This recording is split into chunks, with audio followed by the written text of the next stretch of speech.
to go to heaven? If yes, then give me 50 seconds and share this message with 5 people to get rid of your major sins. Otherwise, I'm not responsible. My child.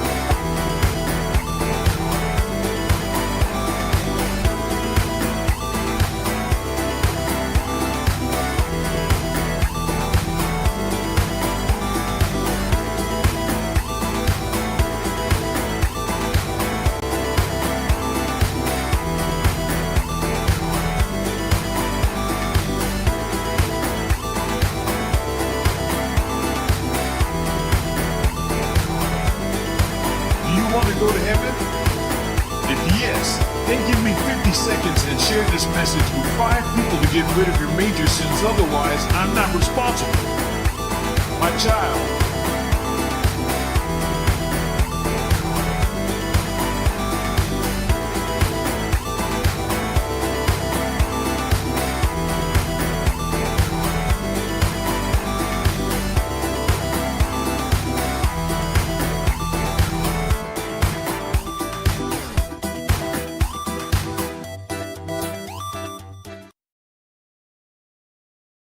Stop scrolling!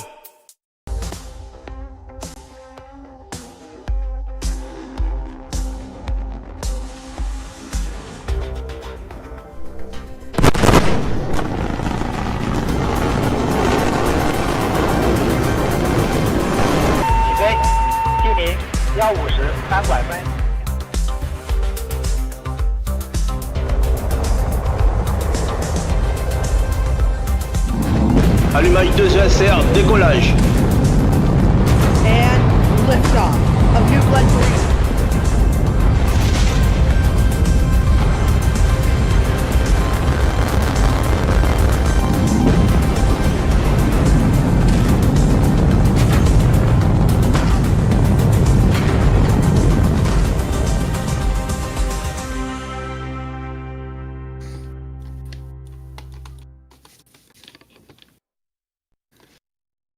Good morning, afternoon, or evening, and wherever you are watching from, I'm Aiden, the founder of ThatSpaceDogeGuy, and welcome to the live launch coverage of Soyuz 2.1A launching MS-29 to the International Space Station. Hello, everyone.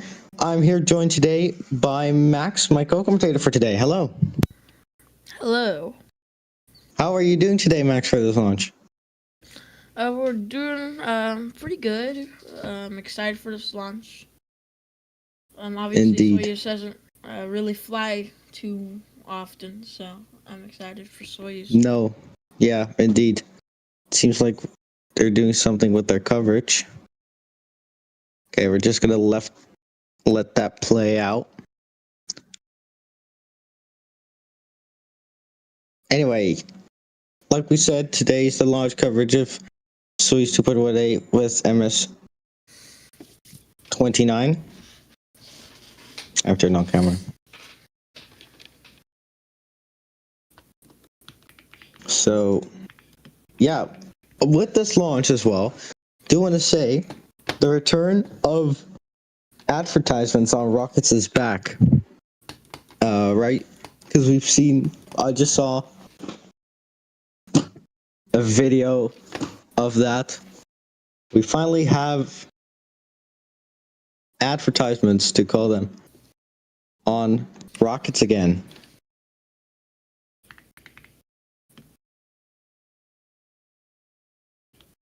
So let's take a listen while I manage some things in the background. Отправиться туда, где были только избраны. Мы бесконечно рады и благодарны тому, что мы стали частью этой миссии. Поехали!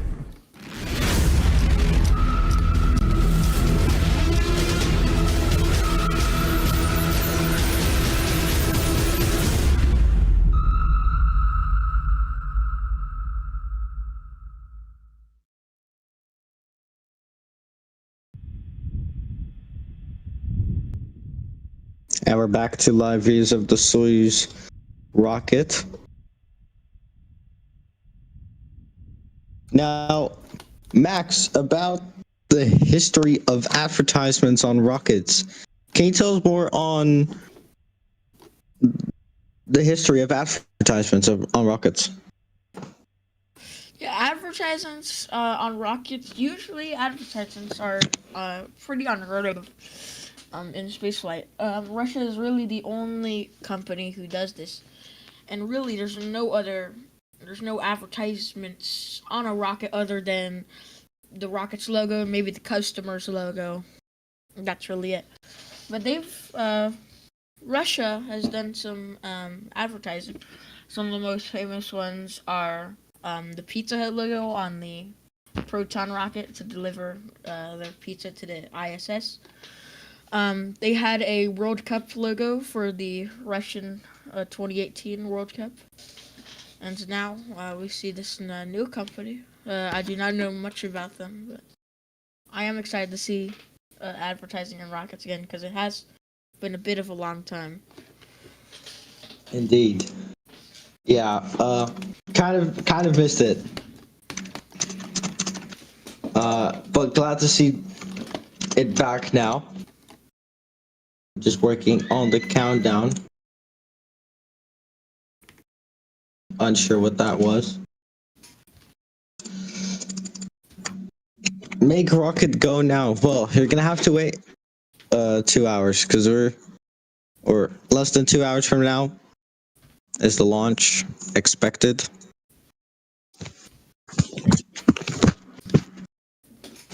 I'm just working on the countdown here. It should be correct now. But yeah, once again, we're looking here live as preparations are undergoing for the Soyuz 2.1A launch.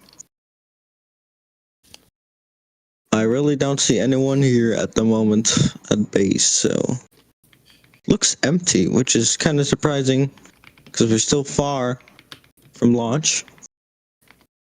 Oh, we do see some ground crew still on the pad, but maybe many are out of view.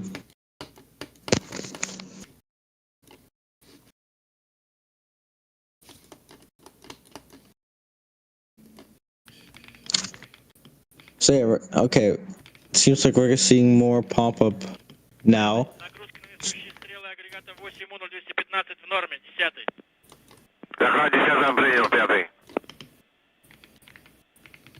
You can hear the mission control in the background, so that's just going on for the next hours or so. And we should see some kind of highlight package from NASA on how crew transportation went. And their coverage should begin in about probably 49 minutes, I assume. But we'll see.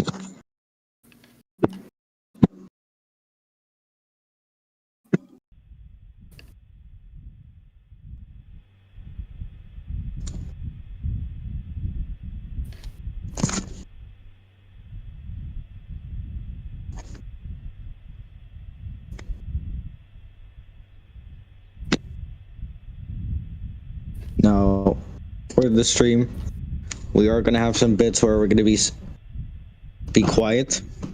This is also just to listen into the background sounds in Baikonur.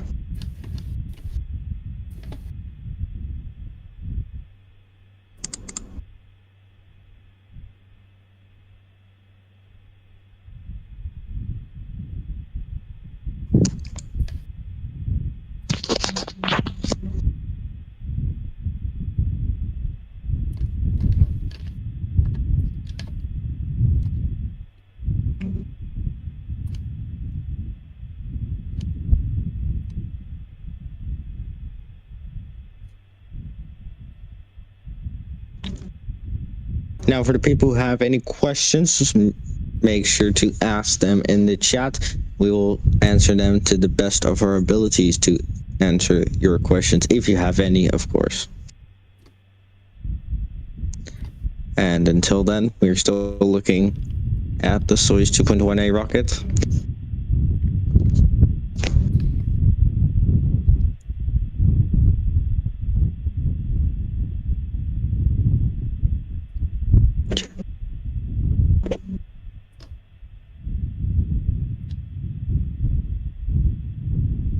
Gerald saying need more. Cannot say the name, but probably yes.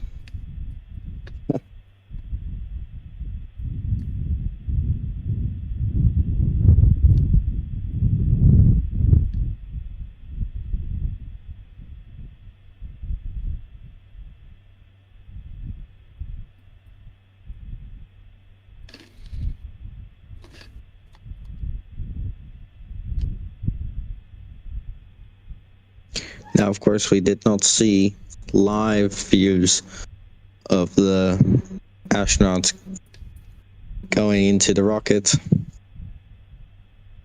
That's not what Russia does these days.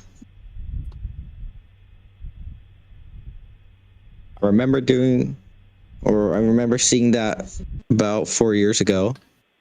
Unsure why they don't do it now, but I guess it's just their preference.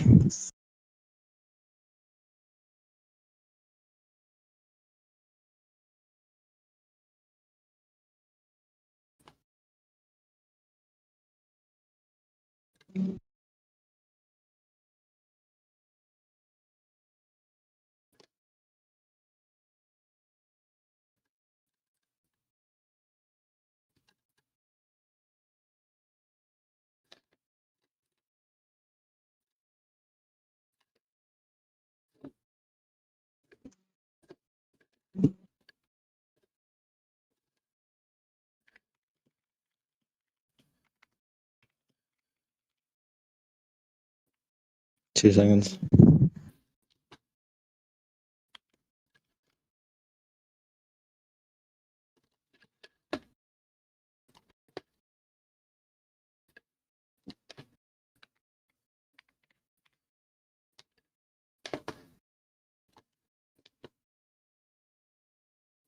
In the back channel, just getting some footage in, at least.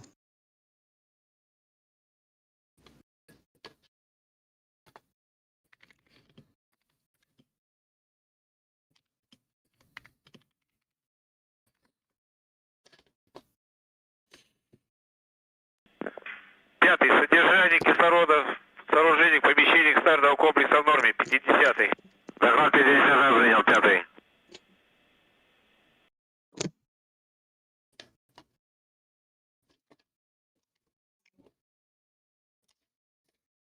And once again, hearing the mission control in the background, speaking Russian.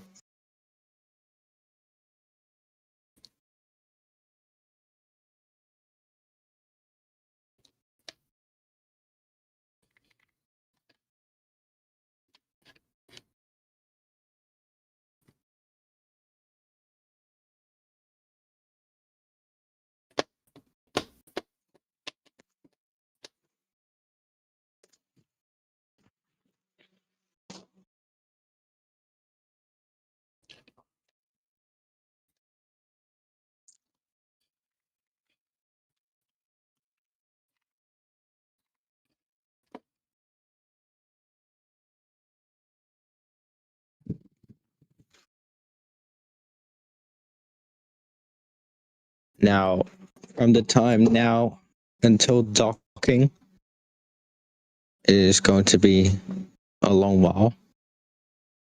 At least 2 seconds. Just need a time converter because times are different as well.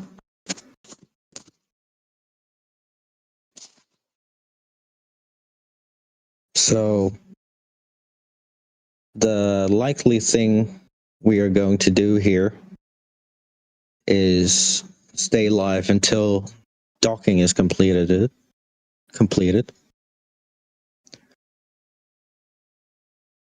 As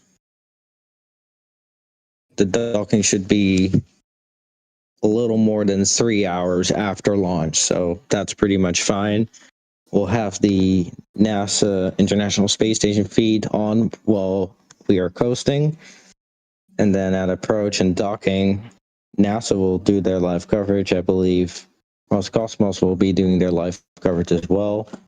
So this will just be one coverage, launch and docking.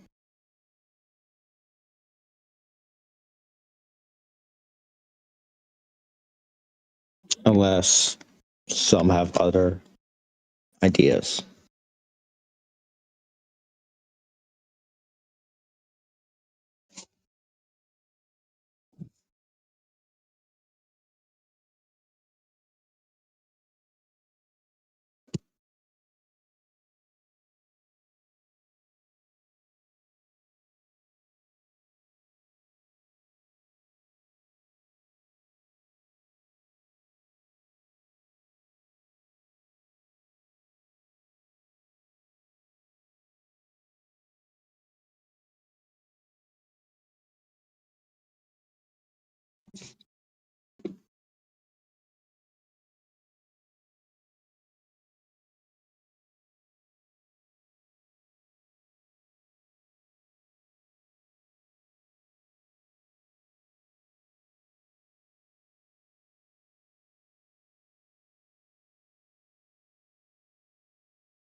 Now, stream's going to be a little bit chill throughout the next 1 hour, 1.5 hours.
At the bottom, that is Commander Pyotr Dubrov, from Russia.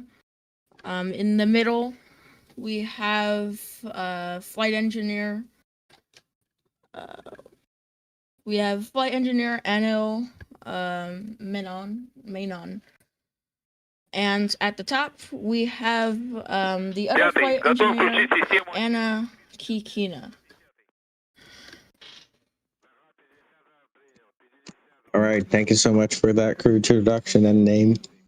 So these will be on board today's MS-29 flight to the International Space Station. Now we're still 1 hour 37 minutes to go, so we got a lot of time left. And here are the views in the capsule.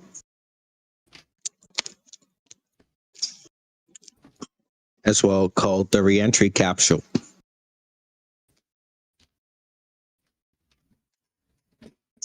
And you just saw them waving to the camera.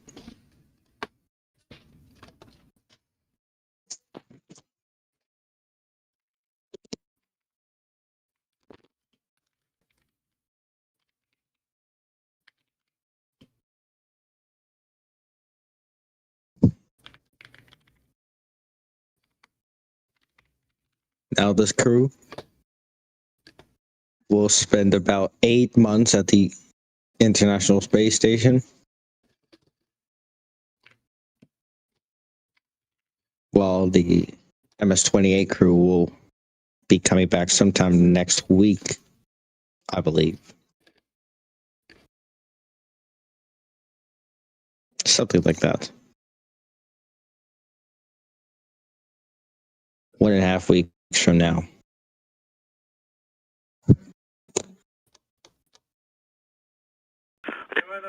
Пятый, готов к заданию режима предпусковая подготовка 30-й. Доклад 30 принял, 30-го, задать режим предпусковая подготовка 5-й. Есть задать режим предпусковая подготовка 30-й. Внимание на стартовом комплексе, операция готовность к пуску 1 час 30 минут 5-й. Готовность к пуску 1 час 30 минут принял 10-й. Готовность к пуску 1 час 30 минут принял 20-й. Готовность к пуску 1 час 30 минут принял 30-й. Готовность к пуску 1 час 30 минут принял 40-й. Готовность к пуску 1 час 30 минут принял 50-й. Готовность к пуску 1 час 30 минут принял 60-й. Готовность к пуску 1 час 30 минут принял 70-й. Готовность к пуску 1 час 30 минут принял 80-й. Приезжай, готовность к пуску 1 час 30 минут 5-й.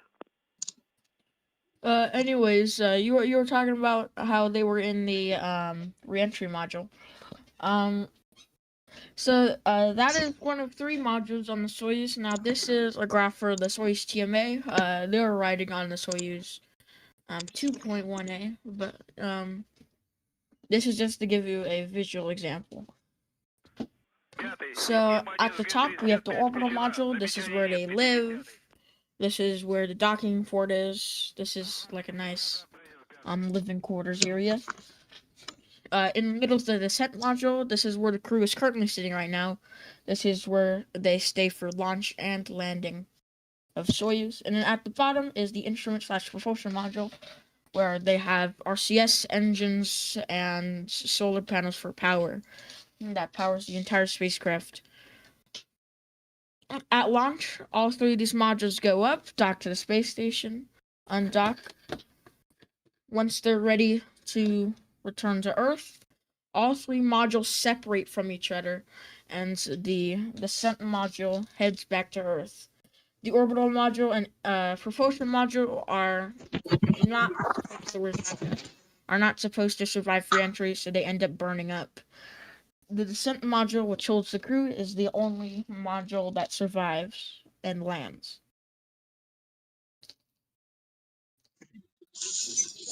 All right. And that's info about the Soyuz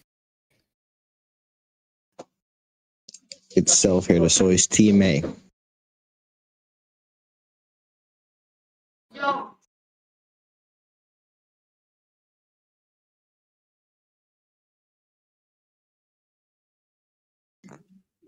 Excuse me there. So now once again, docking here will be about 3 hours after launch.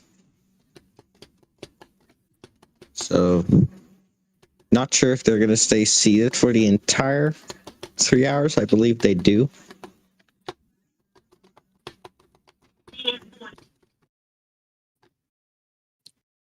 And as you can see, at some points you can see them holding this this big metal pistol grip tool.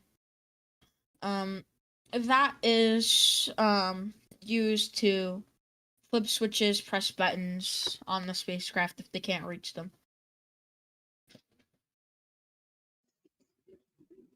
Correct. I just heard them talk about pressurization in the capsule. And if you look at the top, you'll see that you'll see Zero G indicator. dangling. That is the 0G indicator. It is different for every launch. And it is used to determine whether they're in 0G or not. If they're in 0G, then the plus G will start floating. All right. Let's listen in. Baikonur launch lead, you should be in step 2.9. That's going to be systems checkout. Copy. We are on page 25. That was mission control.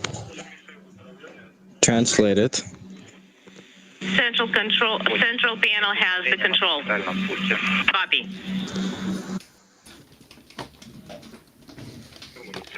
And I will be standing by for form 03.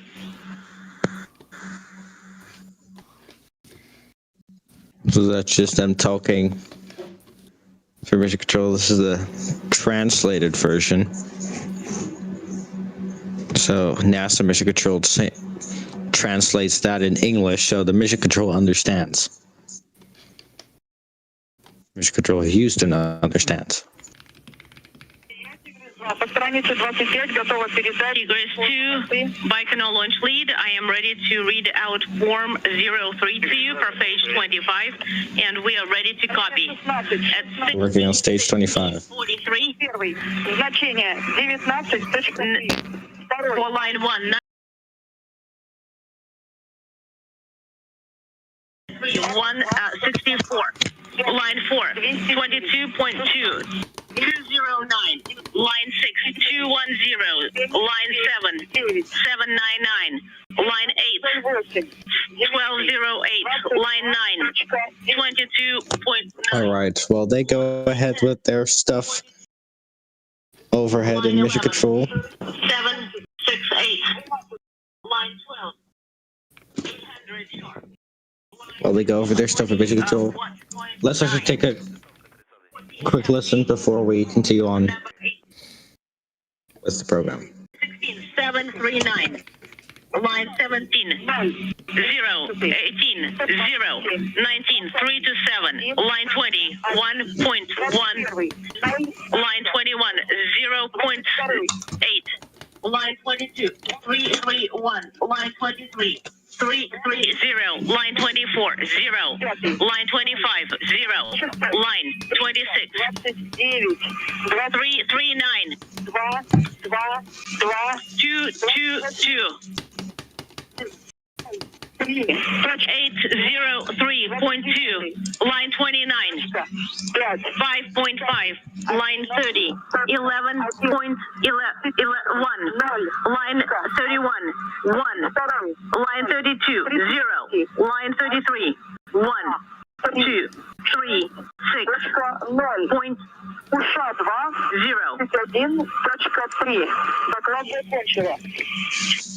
The report is complete.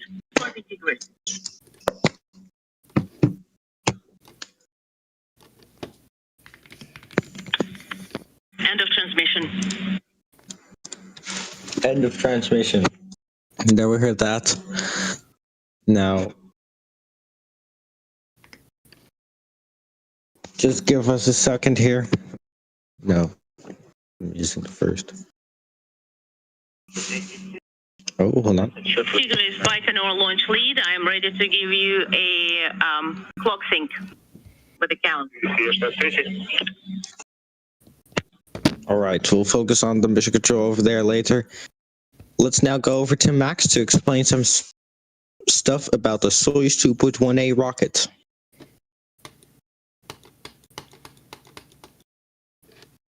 So, the rocket you see on your screen over there is the Soyuz 2.1A.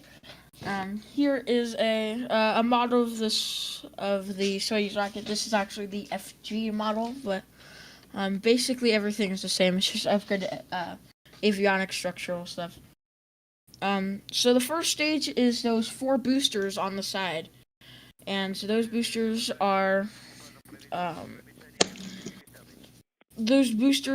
powered by RD-107A engines.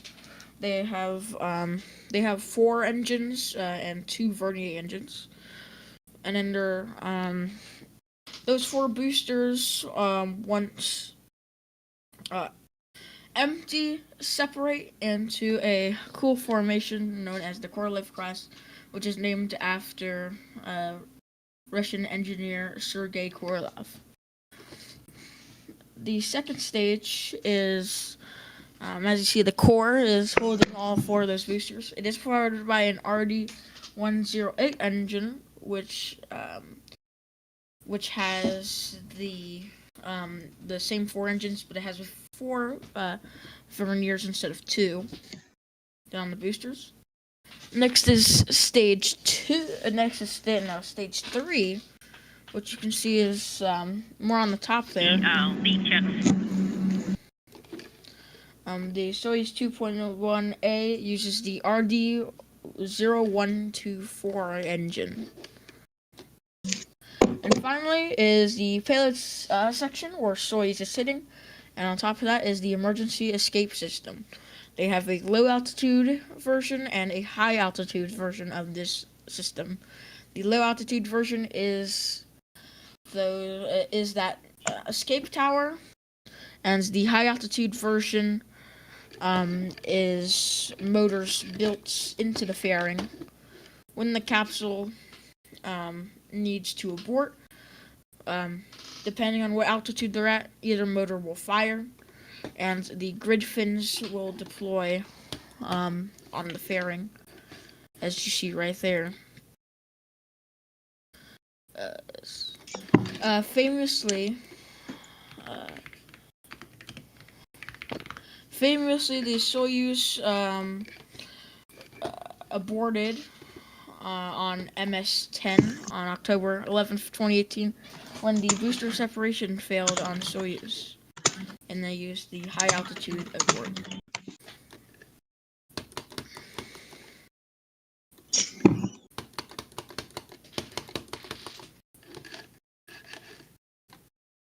Let's actually take a look if we get the things ready for it. Take a look at the replay of what happened that day.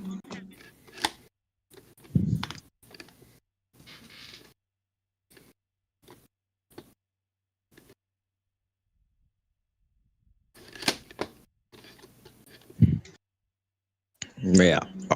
All right. So this is the famous launch there on your screen. This is the replay of MS-10. Now, what happened here is what you're about to see.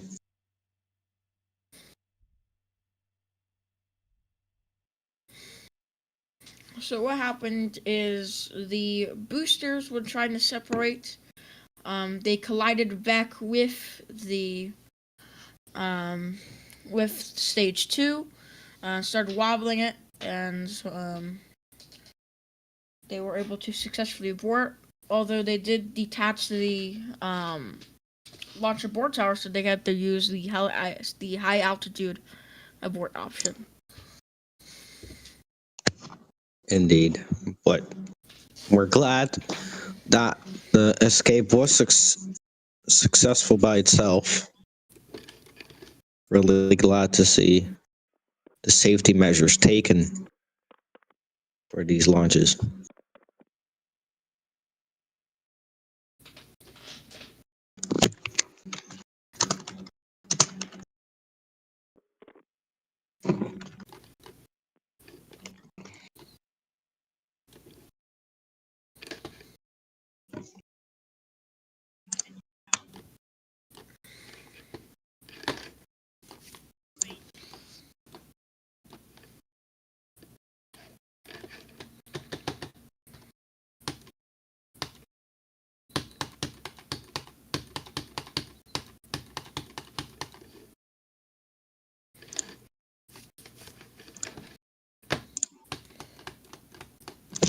Now we're about to look at the feed of the onboard camera of that failure.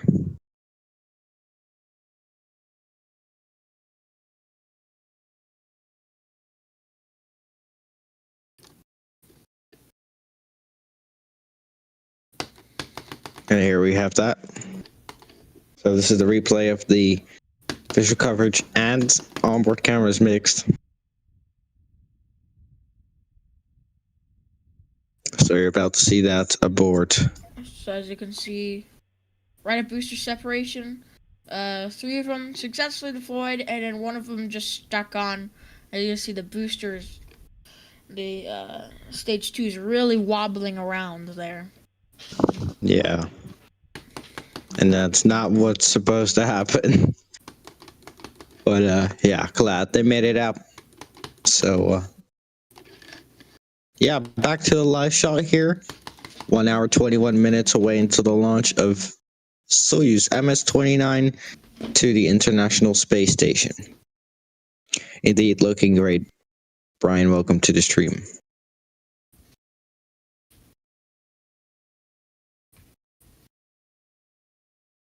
So we got some time until the next important steps. You see those service platforms, I would like to call them. Those 2 surrounding the Soyuz. They will retract at around T-minus 40 to 30 minutes. I'm not sure myself. Just relying on previous launches of when I saw that.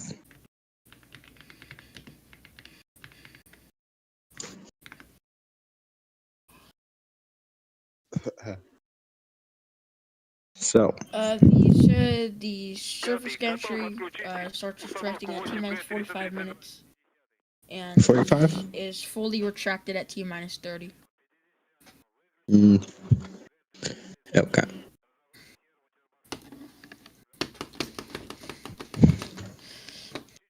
So that means it takes just a little bit around 15 minutes for those gantry arms to fully rotate away from that rocket. I really don't know. I really don't think it's 15 minutes. I think it's like 5 to 10 at most. Those things retract fast.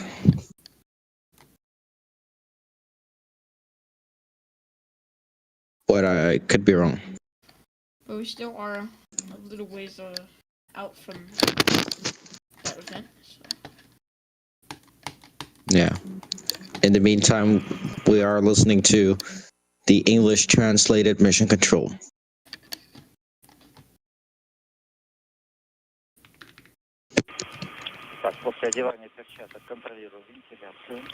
All right, we are checking our ventilation in the suits after we put our gloves on.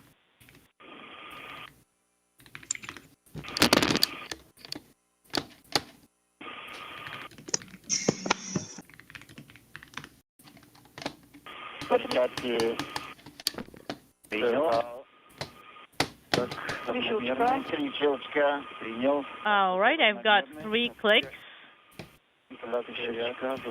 3 clicks, and the clearance is the same.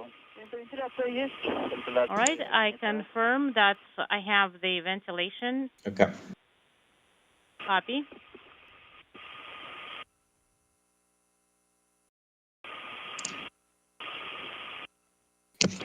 All right. And we have someone else joining us here today. Let me introduce you to Meep. Hello, everybody. Welcome to the stream. How are you feeling today? You know, I'm feeling a little rough. I stayed up until 4 a.m. for that possible jellyfish on the Starlink mission, but after 3 hours of sleep, I'm ready to see these astronauts go to the ISS. So, Did the jellyfish happen? I didn't watch it.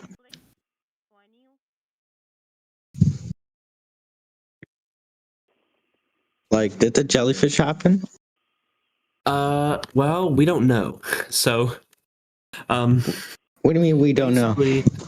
basically, let me explain. The rocket entered sunlight. The second stage entered sunlight at T plus 5 minutes and 10 seconds. However, there was clouds, so we couldn't see it. Oh, Presumably that's there was a sad. jellyfish, but there was clouds. That's just sad. Yeah. Well, I'm glad you could be here for the time you can be here. How long are you gonna be here for? I should be able to be here until this thing gets to the ISS. Oh, we're gonna be live until docking happens, so we're not gonna commentate all the way. We're gonna have a coast period, but I mean, if you want to be here until docking, be my guest. Yeah, I had some plans for today, but those plans got canceled, so I'm just All right. sitting at home doing nothing. So I figured. You think you have time till docking? Let me just check real quick when docking is. It's T plus 3 hours something. 17 hours 56 UTC. Yeah, I can do that. Perfect. Yeah, it's not too long from launch if we compare it to Dragon, for example. Yeah, Cargo Dragon is like 2 days, I think. Almost. Yeah. Crew Dragon is a little bit shorter. No, Cargo Dragon's 3 days. I've seen it like 3 days sometimes. Just welcoming Steven here to the stream from Iowa. That's nice. Oh, cool. That's pretty close to where I live. I live in Kansas, so. Mm.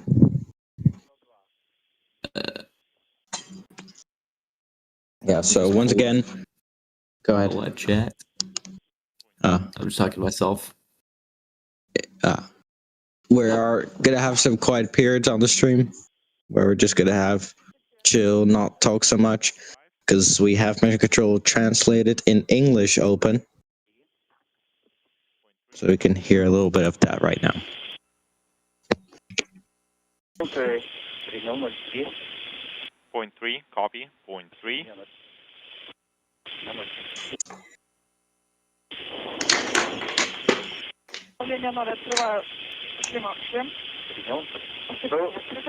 I'm at 0, opening.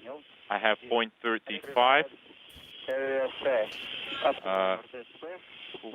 Opening pressure regulator. And open visors when the pressure was vented.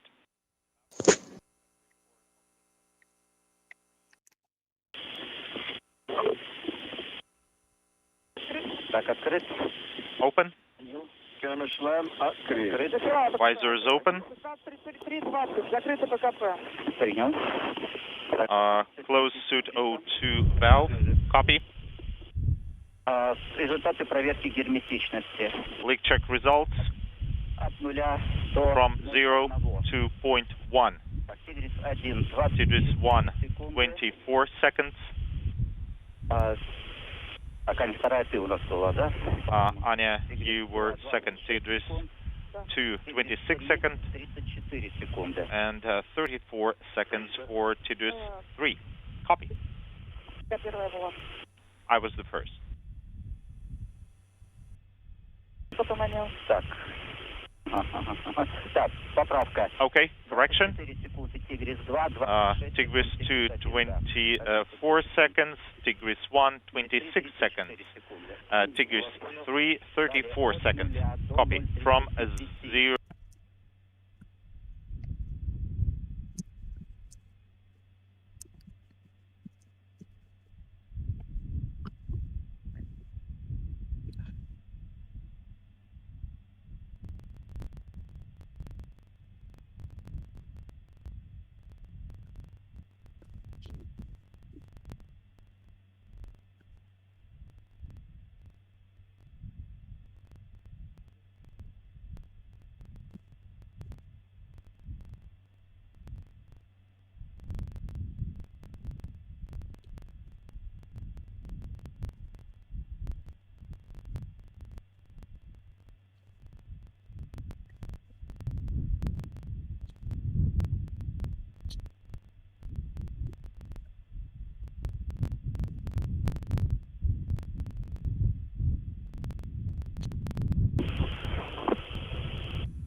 Так, 16:03, я Тигрис-1. Launch lead, I'm Tigris 1. Now, for the people just joining us here, if you have any questions, like me said in the chat, please then type them in the chat and we'll answer them to the best of our ability. Suits are not leaking and the Now we are an hour and 11 minutes away until the launch of Soyuz 2.1A here with MS-29 to the International Space Station. And we will be live for the rest of today until docking has been completed. The question is, are we going to stream the welcome ceremony? I'm unsure myself, probably, if I don't care about sleep anymore. But yeah, we'll see then.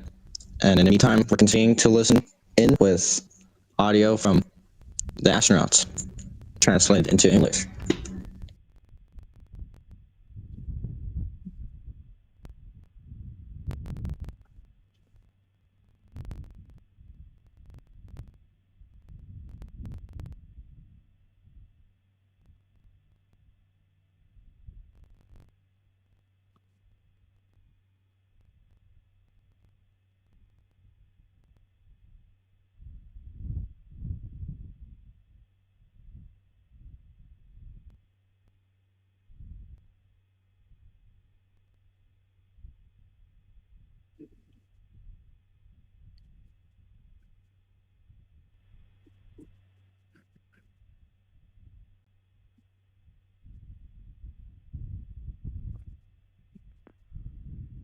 Пятый. Температура космического аппарата в норме.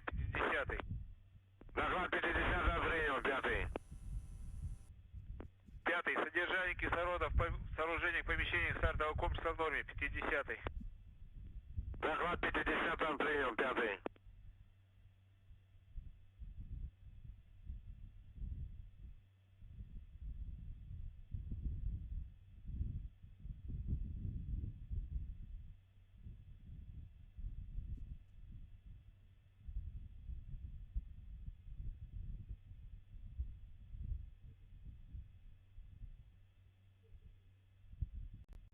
It's a little quiet now here.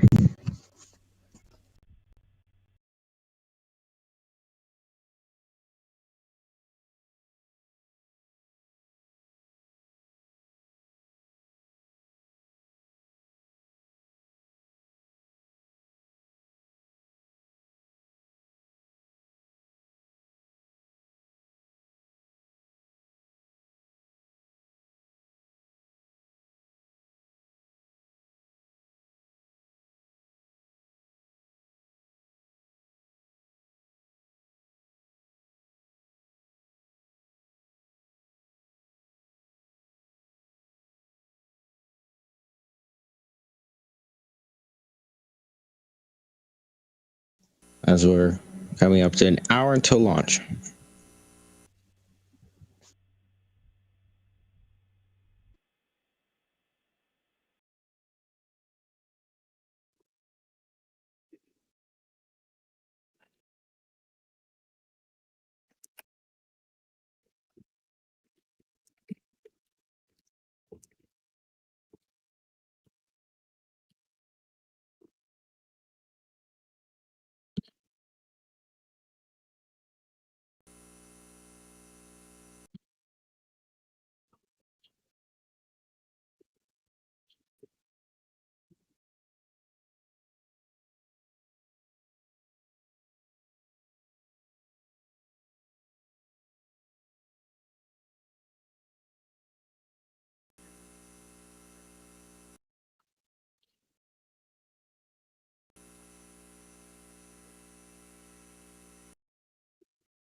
Now, do note in about a couple of minutes, we should see NASA start their broadcast. Готовность к пуску 1 час принял. 20. Готовность к пуску 1 час принял. 30. Готовность к пуску 1 час принял. 40. Готовность к пуску 1 час принял. 50. ТВС-1, наблюдаем командира корабля. Готовность к пуску 1 час принял 70-й. Готовность к пуску 1 час принял 80-й. Принята готовность к пуску 1 час 5-й. 5-й. Провел опускание площадок кабины обслуживания. Замечаний нет. 10-й. Доклад 10-го принял 5-й. It's a bit busy now, Mission Control.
Началась запись медпараметров.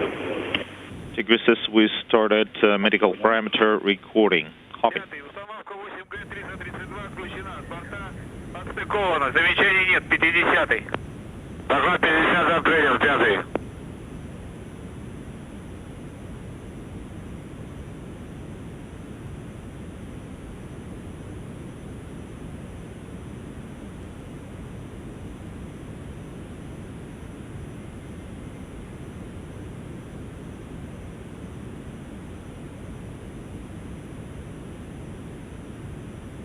Пятый. Готов вывести кабину обслуживания в нишу стартового сооружения и установить на стопора. 10-й. Доклад 10 принял. 10-го. Увести кабину обслуживания в нишу стартового сооружения и установить на стопора. 5-й. Увести кабину обслуживания в нишу стартового сооружения и установить на стопора. 10-й.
All right, in a couple of moments' time, we should see NASA, or hear NASA, start their broadcast in this case.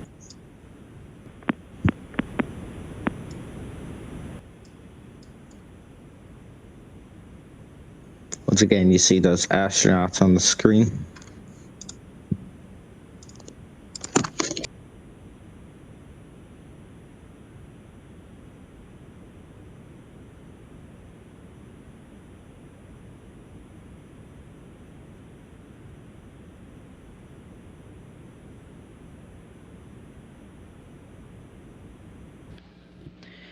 Good morning from Mission Control Houston. We are live from the International Space Station Flight Control Room here at NASA's Johnson Space Center in Houston, Texas. You're currently seeing a live view of Launch Pad 6, Site 31 at the Baikonur Cosmodrome. It just went off your screen, and now you're seeing an interior view of that Soyuz MS-29 spacecraft. There on your screen is NASA astronaut Anil Menon, who is joined by his two Roscosmos crewmates, Pyotr Dubrov and Anna Kikina, who are about to launch into orbit on a 2-orbit, 3-hour journey to reach their destination, the International Space Station. Countdown clocks are ticking backward for the launch of the Soyuz MS-29 spacecraft. Again, atop its Soyuz 2.1A booster at the Baikonur Cosmodrome. That liftoff is targeted for 9:47 and 43 seconds a.m. Central Time, 10:47 and 43 seconds a.m. Eastern Time, which is 7:47 and 43 seconds p.m. at the launch site in Baikonur. It is a warm 100 degrees Fahrenheit with clear skies down at the launch site. And earlier today, the Soyuz booster was fueled for launch by engineers in Baikonur, a process that was completed just a few hours ago. The launch control team in Baikonur reports that all systems are go for launch with no issues currently being worked as the countdown enters its final phase. Again, there on your screen for a moment, you saw a view of that Soyuz 2.1A booster as it stands fully fueled and ready for launch. And now you're seeing a live view inside the International Space Station flight control room here in Houston, Texas. The team currently on console is the Orbit 2 team of flight controllers who recently completed handover with the Orbit 1 team. Currently leading the team here is NASA Flight Director Chris Dobbins, and joining him on console as the Capcom for today, or capsule communicator, is ESA, or European Space Agency astronaut Luca Parmitano, who you can see there on the center of your screen. Here in Mission Control, the team is monitoring the Expedition 74 crew and station systems on board the International Space Station, and they are preparing to support the arrival of the Soyuz MS-29 later today. The station population will increase temporarily from 7 to 10 with the addition of NASA astronaut Anil Menon and his Roscosmos crewmates. Again, that is Soyuz Commander Pyotr Dubrov and flight engineer Anna Kikina. The crew is all set to begin a flight of just over 3 hours in duration to the International Space Station, with docking scheduled at 12:56 p.m. Central Time, 1:56 p.m. Eastern Time to the Prishal module on the Earth-facing side of the Russian segment of the International Space Station.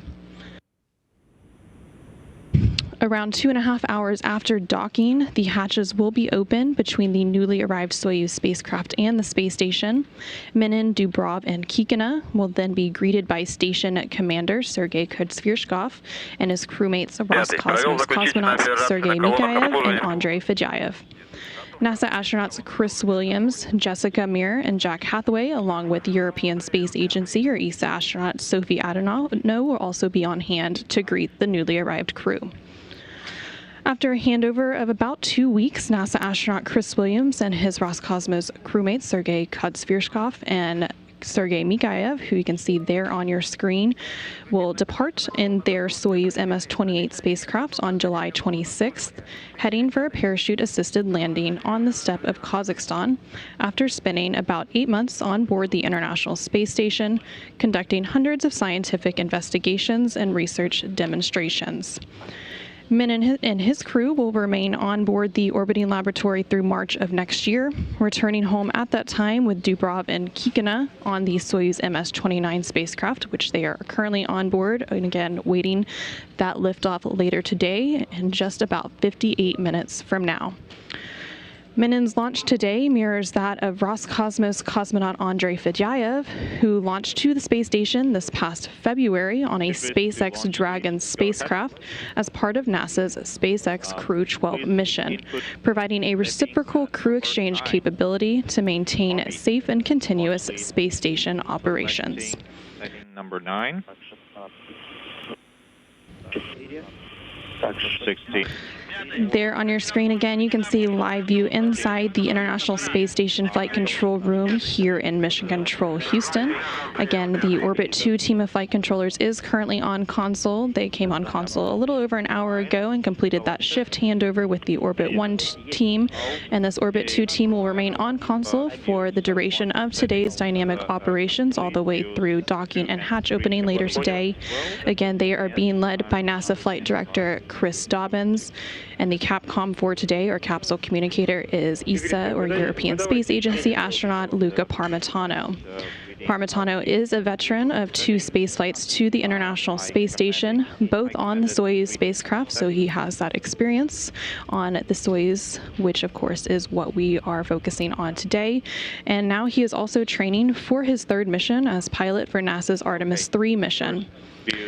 Today, in his role as Capcom, Parmitano serves as the voice link between teams on the ground and the Expedition 74 crew currently on board the International Space Station. We also have Visiting Vehicle Officer, or VVO, Adam Faust on console today. The Visiting Vehicle Officer serves as the guidance and navigation liaison between the space station and visiting spacecraft. Dobbins, Parmitano, Faust, and the rest of the flight control team in Houston are, of course, continuing to monitor the systems on board the space station, which will be the final destination for the Soyuz MS-29 spacecraft later today.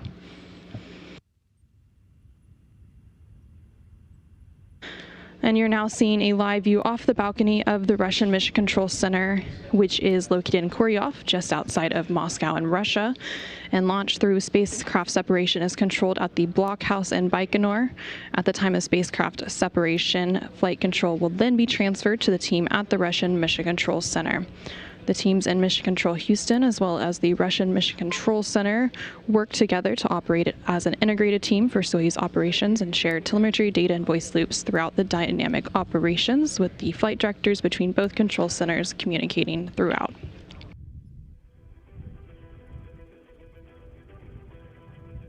Again, you are seeing a live view of the Soyuz 2.1A rocket on its launch pad at the Baikonur Cosmodrome in Kazakhstan. Liftoff today is scheduled for 9:47 a.m. Central Time, 10:47 a.m. Eastern Time, which is 7:47 p.m. in Baikonur in the Central Asian Desert. The countdown is continuing to proceed on schedule. We are just about 55 minutes away from launch, with no issues being reported by engineers at the blockhouse in Baikonur.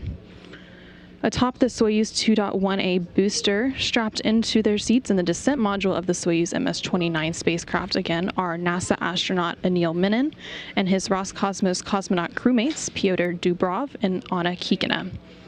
Dubrov, as Soyuz commander, is in the center seat of the descent module, and he is flanked to his left by Anna Kikina, who is serving as board engineer number 1, and to Dubrov's right is Anil Menon, who is serving as board engineer number 2. This is the first flight into space for Menon, and the second for Kikina, who has 157 days of previous spaceflight experience. It's also the second flight into space for Dubrov, who has chalked up 355 days of spaceflight experience on his previous flight. Kikina previously flew to space as part of NASA's SpaceX Crew 5 mission in 2022, and Dubrov launched aboard the Soyuz MS-21 spacecraft in 2021.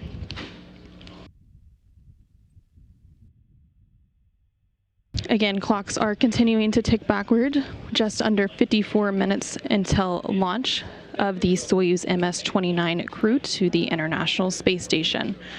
For NASA's Anil Menon, today's launch marks the start of his first visit to the International Space Station. Menon was selected by NASA to join the 2021 astronaut candidate class, graduating in 2024 and then jumping right into training for this mission. Menon was born and raised in Minneapolis, Minnesota, and is an emergency medicine physician, mechanical engineer, and colonel in the United States Space Force. Let's take a moment to learn more about Anil Menon and his road to becoming an astronaut.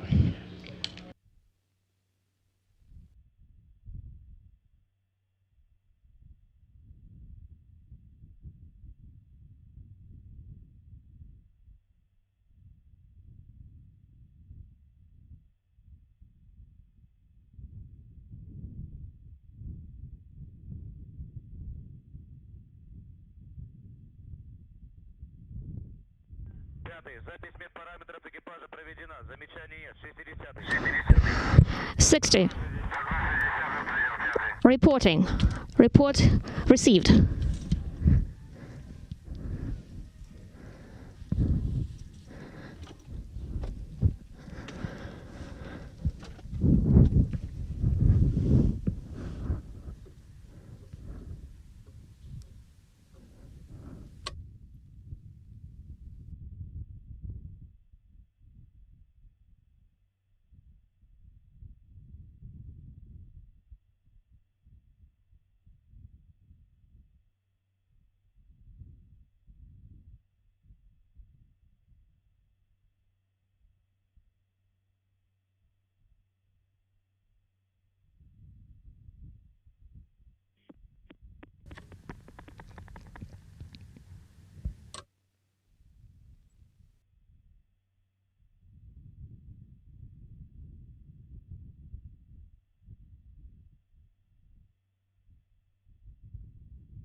Пятый. Готов к разведению колонн. 5. Ready for positioning.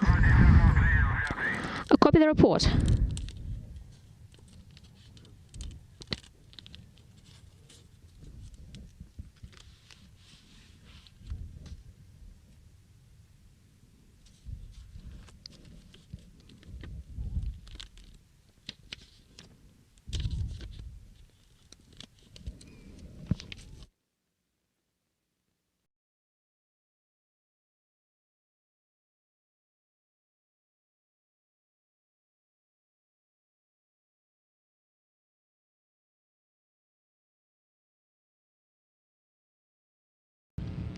That video there was of NASA astronaut Neil Menon, who again is preparing to launch on his first flight to the International Space Station in just about 48 minutes from now. Menon, who is an emergency medicine physician, still practices emergency medicine in his spare time, and he also previously served as a flight surgeon for both NASA and SpaceX.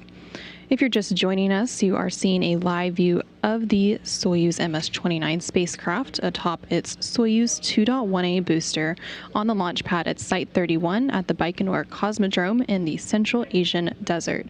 Again, those countdown clocks are continuing to count backwards at just about 48 minutes away from launch of NASA astronaut Neil Menon, alongside his Roscosmos cosmonaut crewmates Pyotr Dubrov and Anna Kikina. Liftoff today is scheduled for 9:47 a.m. Central Time, 10:47 a.m. Eastern Time, which is 7:47 p.m. in Baikonur. The countdown is proceeding on schedule with no issues being reported by launch engineers in Baikonur.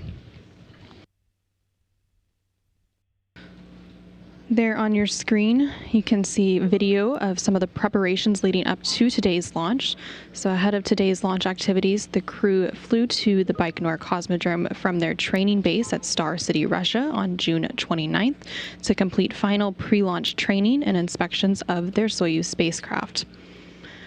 You can see the 3 crew members there on your screen as they departed that plane in Baikonur and then boarded a bus and headed to the Cosmodrome to complete those final activities. Following the crew's arrival to the Baikonur Cosmodrome, they completed some final training activities, those taking place on June 30th and 31st, about 2 weeks ago. You can see a clip of the crew as they take a look and pose for a photo in front of their Soyuz MS-29 spacecraft, which was at the integration building in Baikonur. And for context, the Soyuz MS-29 spacecraft was encapsulated into the upper stage of the Soyuz booster in that integration building just last week.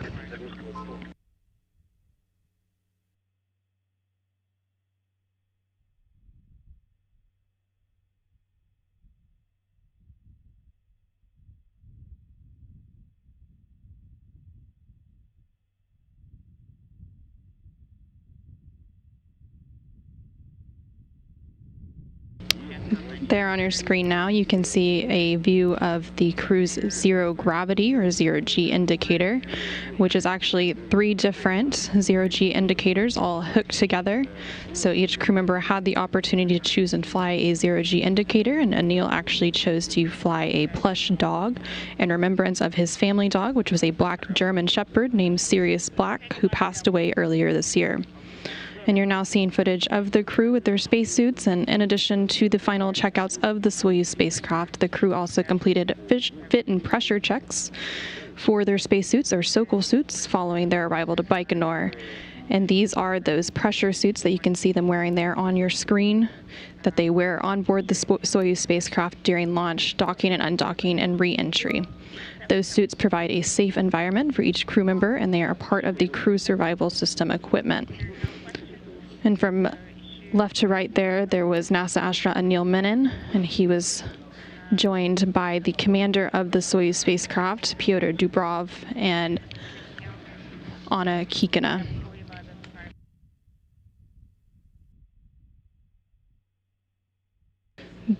The Sokol spacesuits include an inner pressure layer as well as an outer layer, and the boots of those suits are integrated into the suit and are unable to be removed. However, the gloves are removable, as seen in the video there, where they are practicing donning or putting on those gloves as part of those fit and pressure checks.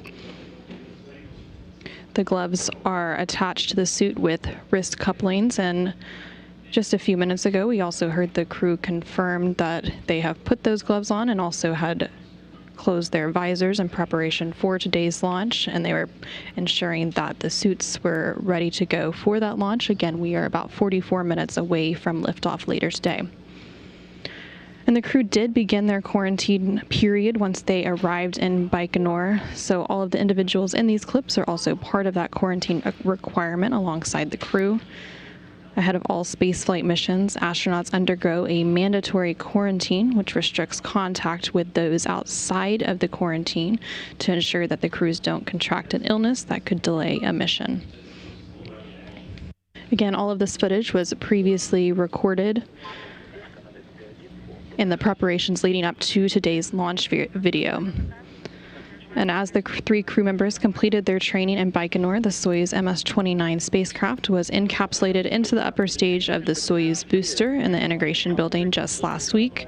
After the 3 stages of the Soyuz 2.1A booster were mated together, the Soyuz rocket began its trek to the launch pad shortly after sunrise Saturday, July 11th, transported to the pad horizontally on a rail car, in a process that took about 30 minutes to complete. Once at the pad, the Soyuz was raised hydraulically to its vertical position for final pre-launch preparations that have been ongoing for the past 3 days, and you can see that process there on your screen.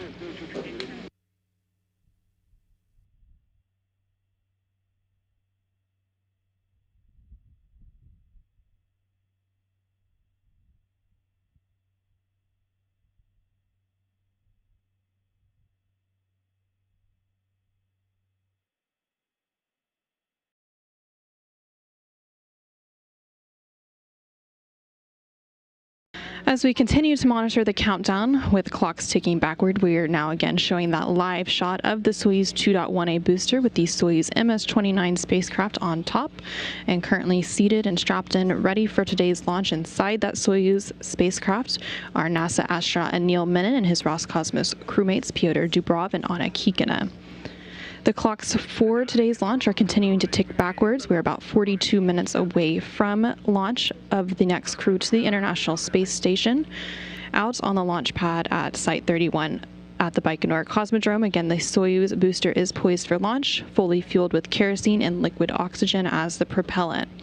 The Soyuz 2.1A is the vehicle for crews that launch to the International Space Station from the Baikonur Cosmodrome, and this is the workhorse of the Russian space program. So let's go ahead and take a closer look at the Soyuz booster.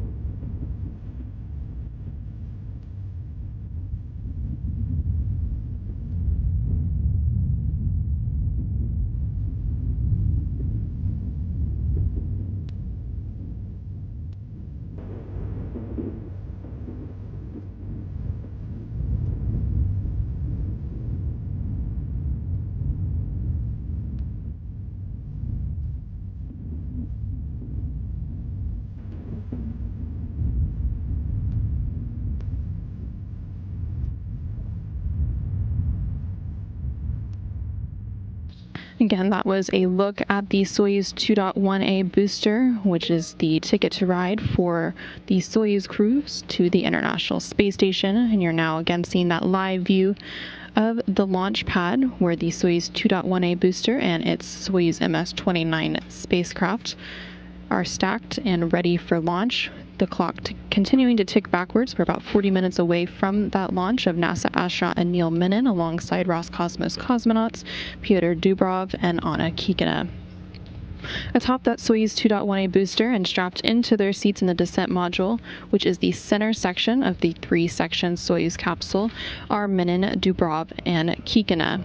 The three sections of the Soyuz spacecraft are familiar to those who have watched previous missions to the International Space Station. So here's an up-close look at the Soyuz spacecraft.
We have it vertical.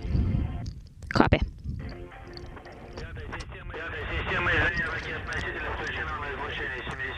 5 launch vehicle systems are transmitting. Copy.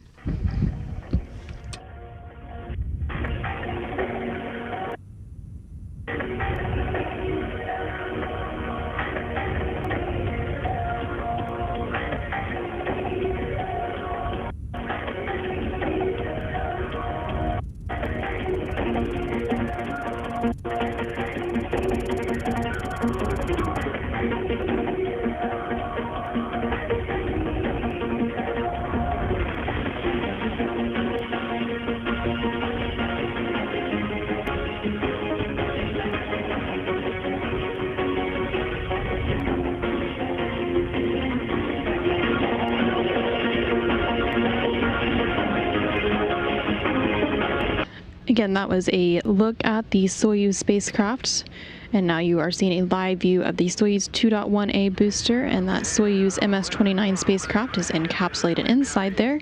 And on your screen, you can see as the gantry arms surrounding the spacecraft are beginning to be lowered. Those are those green arms that were buttressed up next to the Soyuz 2.1A booster. There are two service umbilicals, which are still attached to the side of the Soyuz booster. Ready to remove safing. And the first of those umbilicals will retract around the T-minus 35 second mark, and the second will retract at the T-minus 15 second mark, which will then initiate engine sequence start of the first and second stage engines. Engine start of the first stage comes in 3 phases. There's the preliminary, an intermediate, and a final, where the engines are then up to full throttle. Again, there's a closer-up view of those gantry arms as they begin to retract as we continue to count down for today's launch of the Soyuz MS-29 spacecraft carrying NASA astronaut Anil Menin and his Roscosmos cosmonaut crewmates Pyotr Dubrov and Anna Kikina to the International Space Station. We're now about 36 minutes away from that launch. Again, that launch scheduled for 9:47 and 43 seconds a.m. Central Time this morning, 10:47 and 43 seconds a.m. Eastern Time, which is about 7:43 and 43 seconds p.m. in Baikonur. The launch today is a 10-second launch window at that time. In addition to the gantry arms retracting, there will be several other milestones leading up to today's launch. Many of those coming once we reach the T-minus 10-minute mark of the countdown, so about 25 minutes from now. In 30 minutes. At about T-minus 7 minutes, the pre-launch operations will be officially complete, and at that point in the countdown, the Soyuz booster is officially ready for launch, and the engineers will continue to receive telemetry from both the Soyuz 2.1A booster and the Soyuz MS-29 spacecraft to indicate that all primary and backup systems are set to support liftoff. About a minute after that mark, at T-minus 6 minutes, the launch key will then be inserted into the launch bunker, and this is a real key that transitions the launch sequence into automatic mode. About 30 seconds after that, at T-minus 5 minutes and 30 seconds, Launch Control will report that the range at Baikonur is clear and the Soyuz rocket is ready to begin its journey. 30 seconds after that, at T-minus 5 minutes, the onboard systems will switch to onboard control, and the commander's cockpit displays and controls will be activated, and the crew members will also close their helmet visors, which will put them on suit oxygen. A minute later, the fuel lines and other elements of the rocket engines will then be purged with nitrogen to fireproof them, which will remove vapors of fuel and oxidizer. About a minute and 15 seconds after that, the booster's fuel tanks will officially be pressurized for flight, which optimizes the flow of fuel and helps to add structural support to the rocket. About a minute and a half after that, around the T-minus 1 minute and 30 second mark, things will pick up and the ground propellant feed will be terminated to the Soyuz booster, and shortly after that, the Soyuz will then be on internal power. And again, at around the T-minus 35 second mark, the first umbilical tower will separate from the booster and we will have that auto sequence start. And then the ground umbilical to the third stage will be disconnected. And then the second umbilical tower will separate, which will initiate engine sequence start. And then the launch command will be issued, and we will then be into the final 10 seconds ahead of launch. 1, at the ready. Nothing to report. System is armed. 60, I copy. Report accepted. Again, just a few moments ago, we did see those gantry arms retract or lower, and those were those two green towers that were buttressed up next to the Soyuz 2.1A spacecraft. Again, you're continuing to see a live view of that Soyuz 2.1A booster and its Soyuz MS-29 spacecraft as we continue to count down for today's launch. We're just under 33 minutes away from launch as those countdown clocks continue to tick backwards. And there on your screen, you can see a live look inside that Soyuz MS-29 spacecraft.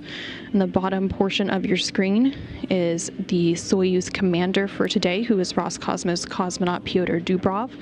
And to the right, on the upper hand side of the screen, is Roscosmos cosmonaut Anna Kikina. And just out of the field of view On the other side of Dubrov is NASA astronaut Anil Menon. Dubrov is seated in the center as the commander, and then Kikina is serving as board engineer number 1, and Menon is serving as board engineer number 2 for today's flight.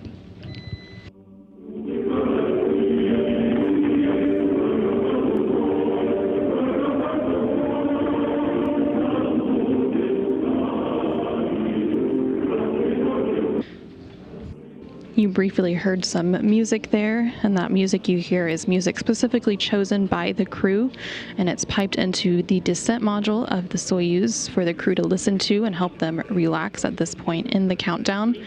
And there on your screen you can now see NASA astronaut Anil Menon as he is strapped in to the descent module of the Soyuz spacecraft, and dangling above on the top portion of the screen is that zero gravity indicator, which we saw a look at earlier. Again, these are actually 3 separate little items that each crew member was able to choose, and they hooked them all together.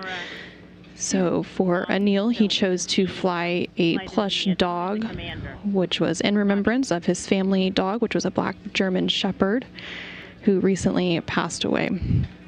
Again, the clock continuing to tick backwards. We're just about 31 minutes away from today's launch.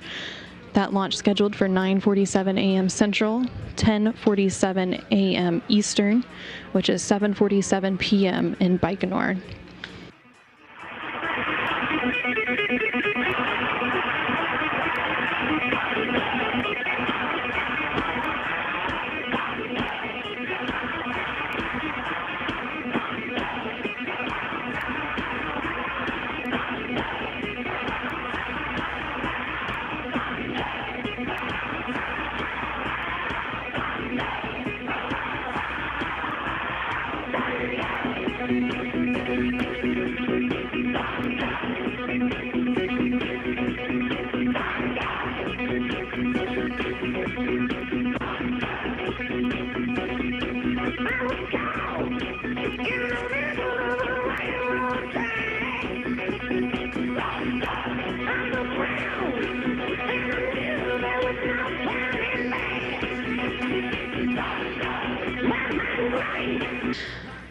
For those of you who are just joining us, you're seeing a live look inside the Soyuz MS-29 spacecraft, the descent module specifically, and there on your screen you can see NASA astronaut Anil Menon, and next to him is Roscosmos cosmonaut Pyotr Dubrov, and then next to him and out of the field of view is Roscosmos cosmonaut Anna Kikina.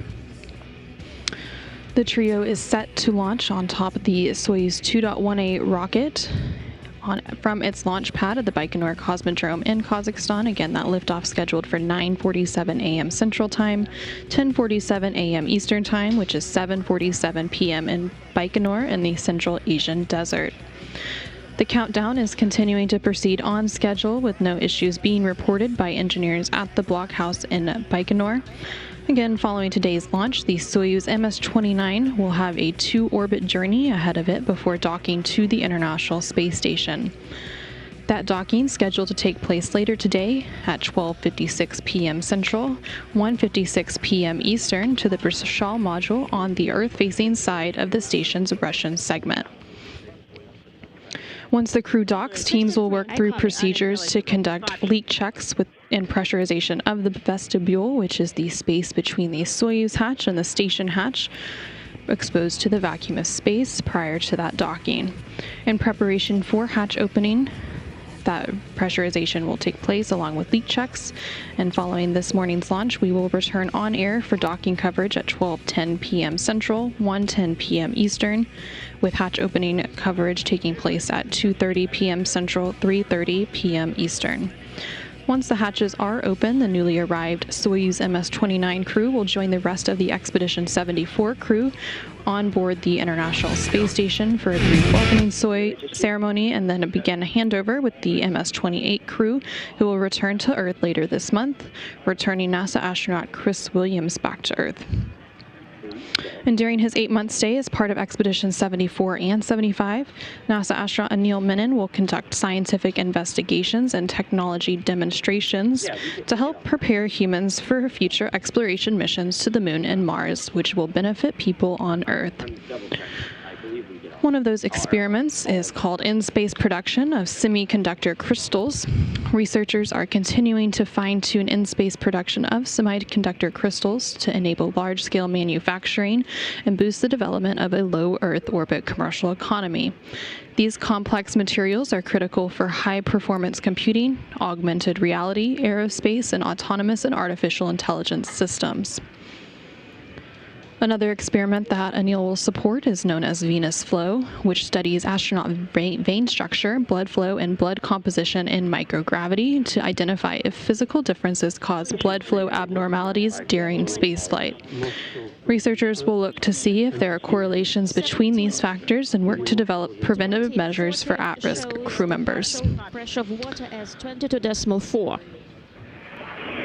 Again, we are continuing to count down for today's launch. We're about 26 minutes away from that liftoff, which is scheduled to take place at 9:47 p.m. Central, 10:47 a.m. 9:47 a.m. Central, 10:47 a.m. Eastern. Right now, you're seeing a view from the balcony of the Russian Mission Control Center.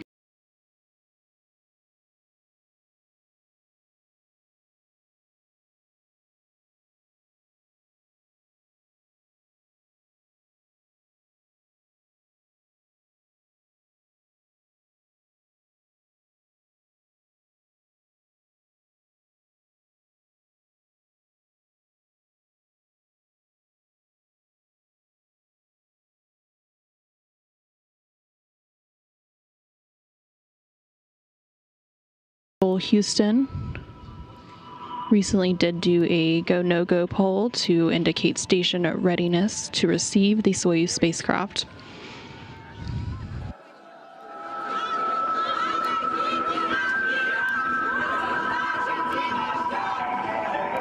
And now on your screen you are seeing some video from earlier today. Launch day for the 3 crew members began several hours ago. They were awakened at their cosmonaut hotel crew quarters to begin their final pre-launch activities.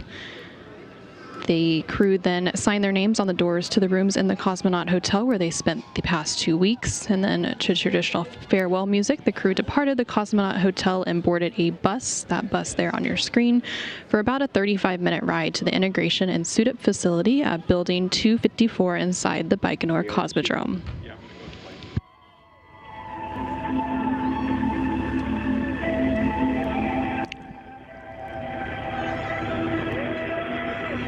Again, this was the scene several hours ago as the crew departed the cosmonaut hotel. And there on your screen you can see as the crew arrived to the integration building, and each crew member underwent final medical exams and suited up in their Sokol launch and entry suits. Please get room. One by one, the crew members moved to a mock-up of a Soyuz spacecraft seat to allow technicians to conduct pressure checks, ensuring that their suits were airtight and free of any leaks.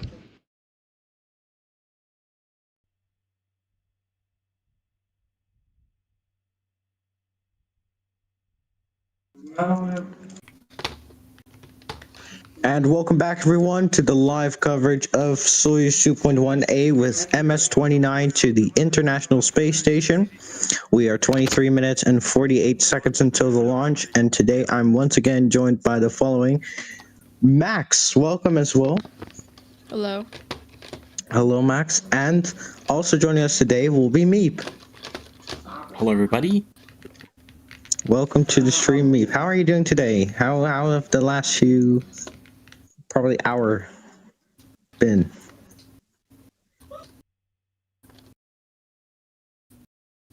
I guess if Mac's not gonna start, I'll start. It's been pretty interesting. This is definitely a lot different than the American and Chinese launches that you're used to seeing. Maybe it's more similar to the Chinese launches. But it's definitely a lot different than the American launches that we're used to seeing. You know, everything's completely automated. There's not really any ground crew close to the pad because most of the American launches that we see are satellites. So there's no need to support the crew because there is no crew. Obviously, crewed launches are pretty rare. There've only been... This is going to be the third one this year. So it's just interesting to see the differences between different launches. Yep, indeed. Now, of course, I don't know, has this launch pad seen more crew launches or satellite launches? Let me take a look. This is pad 31. Yeah. And I think this is okay. This is where they launch both Progress and Soyuz from. Yeah. So I would assume, since there have been more Progress missions, at least there have been I don't know though. Yeah, definitely there have definitely been more Progress missions and satellites combined than Soyuz missions from this site. So. All right. Well. Then. Yeah. Yeah.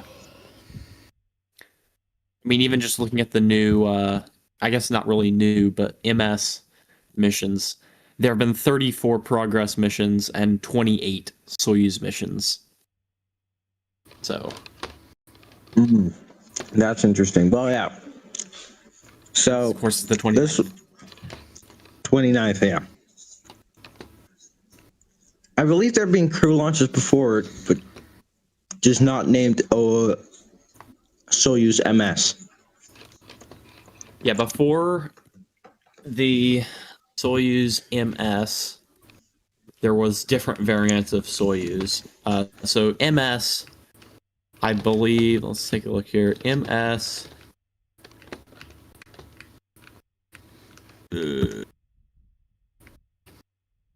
MS stands for Modernized Systems, and it was developed in 2006, or first launched in 2016. Before that, there was the Soyuz TMA-M. Before that, there was the Soyuz TMA. Before that, there was the Soyuz TM, and Soyuz T, and then some early development stuff. So there have been a lot of iterations of this crew spacecraft since the 60s, actually.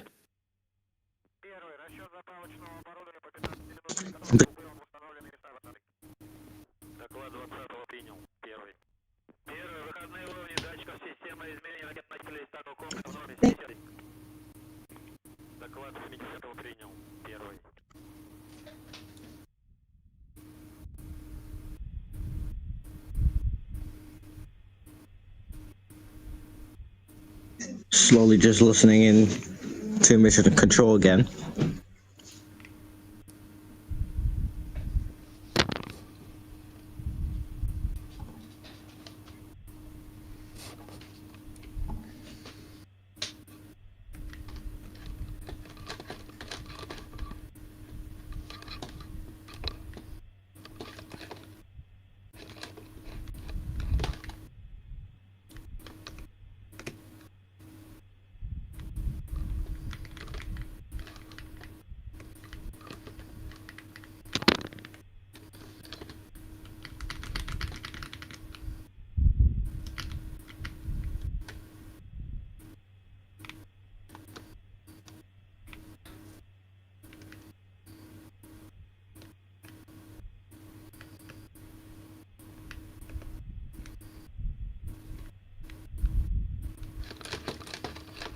We're currently seeing drone shots.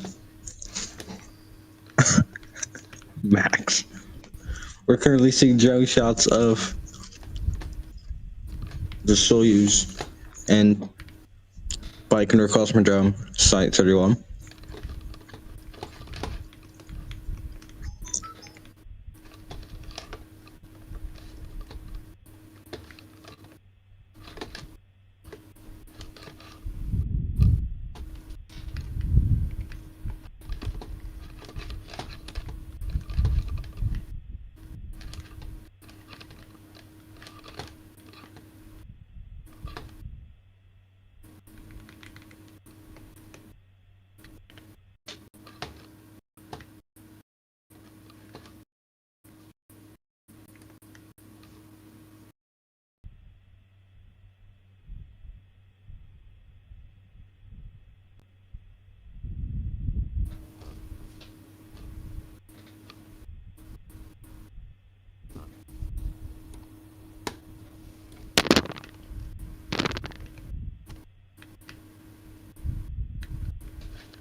I believe Jared Isaacman is in Baikonur to witness the launch. Yes, he is, because, of course, the NASA astronaut Anil Menon is launching on this rocket, along with the 2 cosmonauts. Yeah.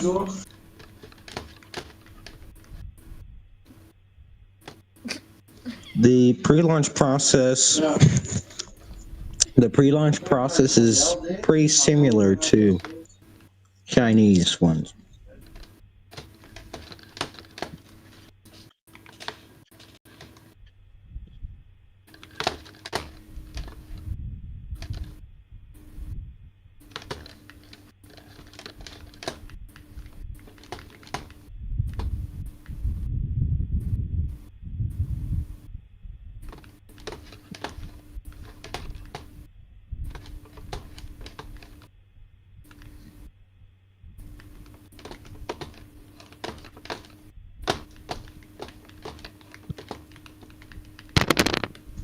And now, for all astronauts riding on the Soyuz rocket, even if you're a Dutch astronaut on Lake Kuipers, I know many remember that.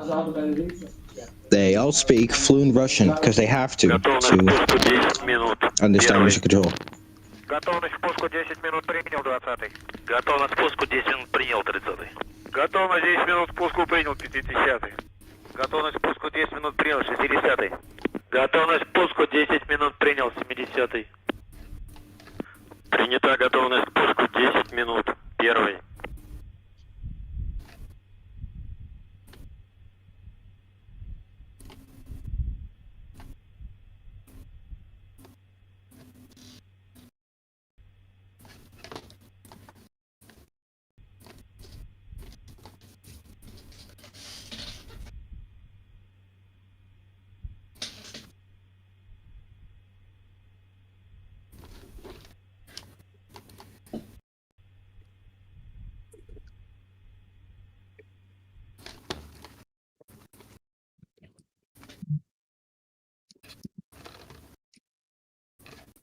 Once again, currently taking a look at Soyuz 2.1A as we're less than 15 minutes away from launch. Содержание кислорода в сооружении помещений стартового комплекса в норме 50-й. Soyuz 50-го принял 1-й. Now, of course, as you may have read on the title, we will be live for both launch and docking. And we will have a big break after launch. And we will have feeds from the International Space Station open. And some music for you to enjoy.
Now, for people just joining us, we are preparing to see Anil Menon, Pyotr Dobrov, and Anna Kakina fly on MS-29 to the International Space Station. Holy, English is great today. So, Anil Menon being the NASA astronaut.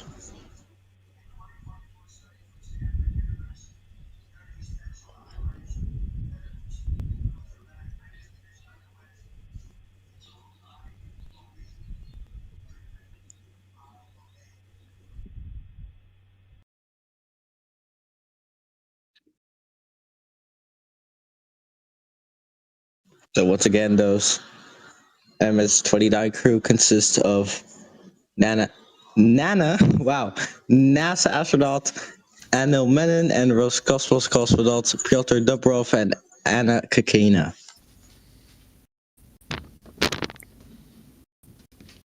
As you can hear, I should probably stop talking.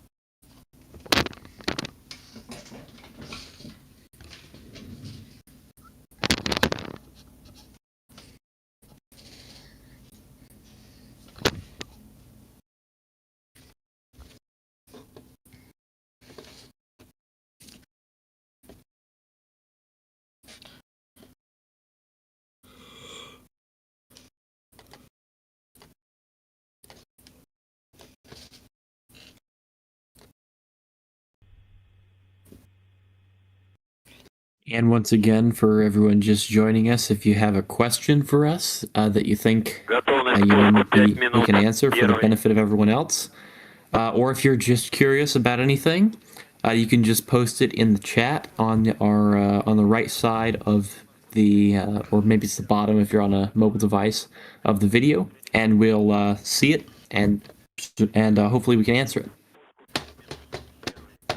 Indeed. As we come up to less than 10 minutes from the launch,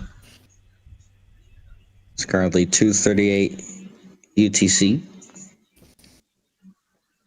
from Soyuz 2.8 launching from the Baikonur Cosmodrome in Kazakhstan.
Currently some music playing. Not sure if that's copyright, so just gonna take it for the best. We'll have mission control back shortly. Once again, we are 8 minutes and 10 seconds from launch of Soyuz 2.1A with the MS-29 crew from the Baikonur Cosmodrome in Kazakhstan. Crossing that 8-minute mark.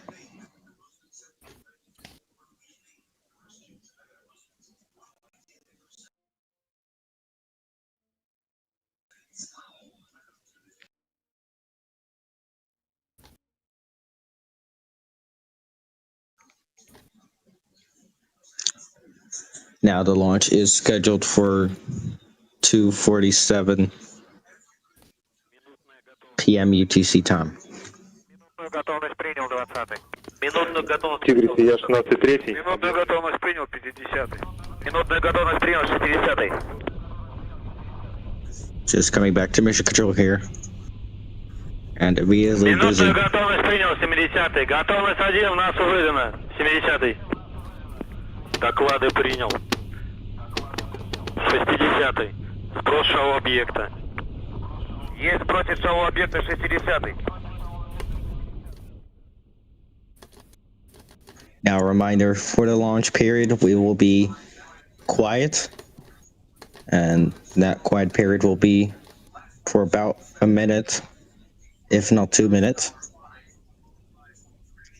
Probably just a minute after flight will return. And to note, this UI will be removed and we'll go back to our classic view, as Roscosmos has their own GUIs to show, and that interferes with us. So, specifically designed for us, it feels like. But, yeah. Есть готовность систем комплекса 30-й. Ключ на старт. Есть ключ на старт 30-й.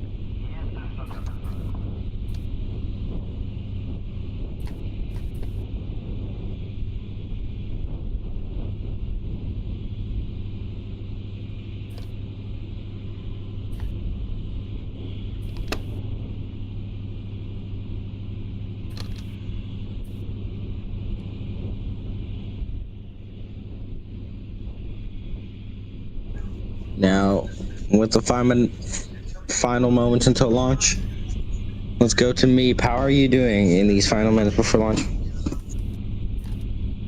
I'm really excited. It's always great to see a rocket go off. It's even better to see a crewed rocket go off, and international collaboration, especially in today's world, is always great.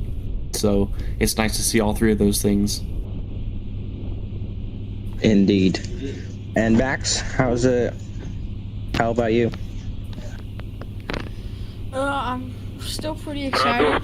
I think we're gonna see a pretty good launch here. Indeed. And we've just crossed the 5 minutes mark. Доклады принял первый.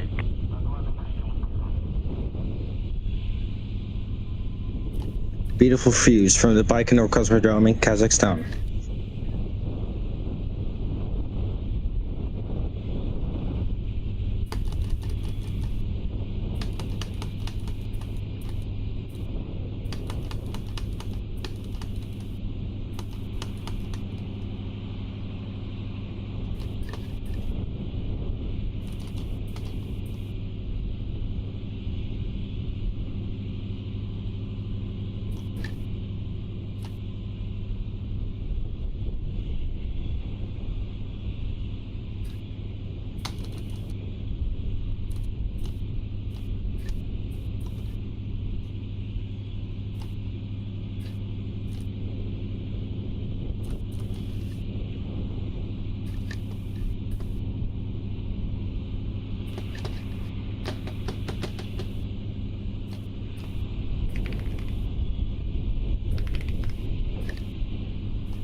Дренаж. Есть дренаж 30-й. Есть дренаж 70-й.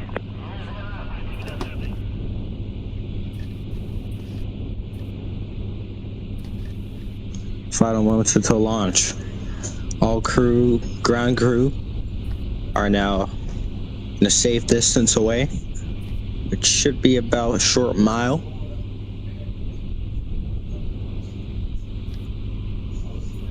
Or 2 miles, not sure. Есть дренаж 20-й. Доклады принял первый. 2 minutes and almost 30 seconds until launch. Есть включение надува 30-й. Есть надув 70-й. Есть ГДР блока есть 70-й. Есть надув общий 30-й. Есть надув общий. Есть готовность 2. Есть брошенная система измерения 70-й. Доклады руководителя работ принял. Первый.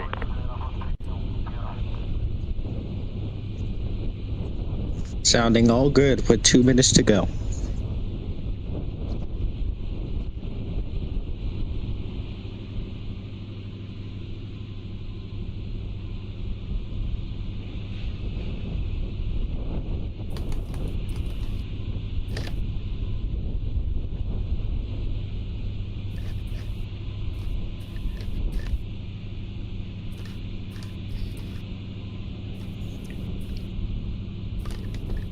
So a few things are going to be happening now.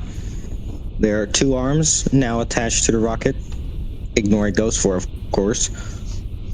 That first big arm will retract around probably 30-40 seconds, and the second arm will retract about 10 seconds, and the engines will ignite, and at liftoff, those 4 smaller things holding the rocket will quickly retract away and launch. So let's now listen in. 45 seconds until launch, and there goes that first arm. Let's listen in. Есть мачта 20. Есть отрыв холодный пневмоколонок блока И-70. Есть мачта 30. Доклады принял первый. Пуск. Пуск. Зажигание.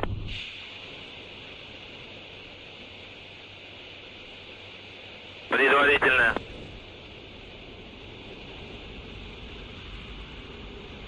Промежуточное. Главное. Подъем. Прошел контакт подъема. Двигатели центрального и боковых блоков ракеты-носителя вышли на режим главной ступени тяги. 10. Параметры системы управления ракеты-носителя в норме. 20. Двигатели первой и второй ступени работают нормально.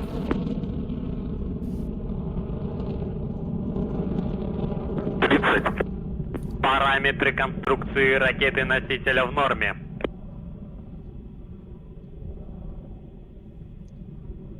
40. Стабилизация изделия устойчивая.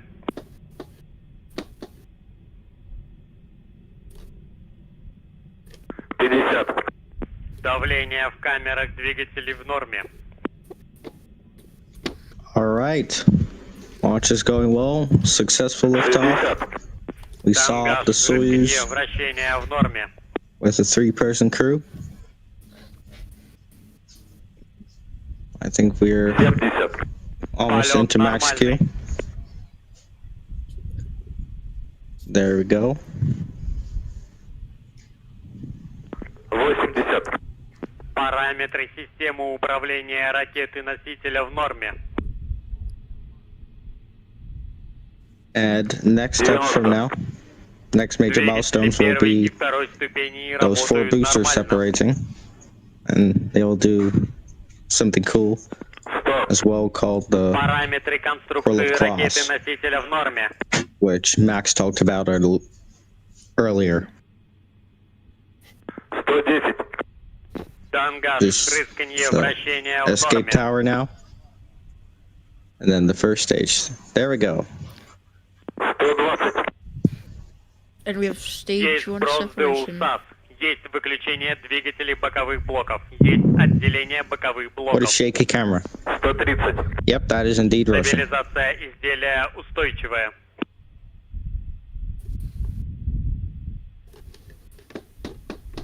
140. Параметры конструкции ракеты-носителя в норме.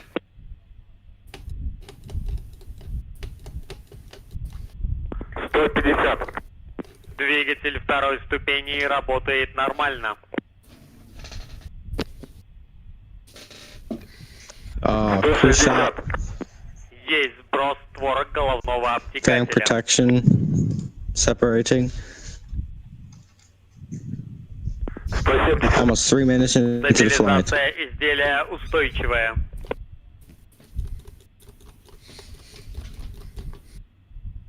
180. Параметры конструкции ракеты-носителя в норме.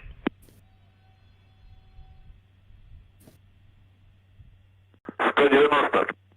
Полет нормальный.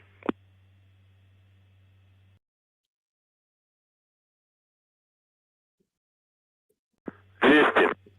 Двигатель второй ступени работает нормально.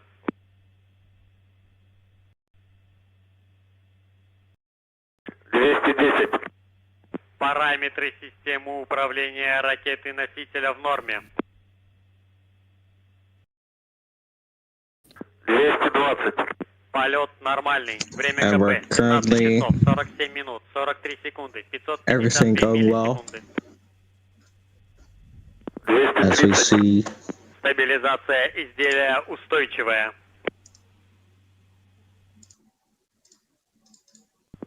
240. Двигатель второй ступени работает нормально.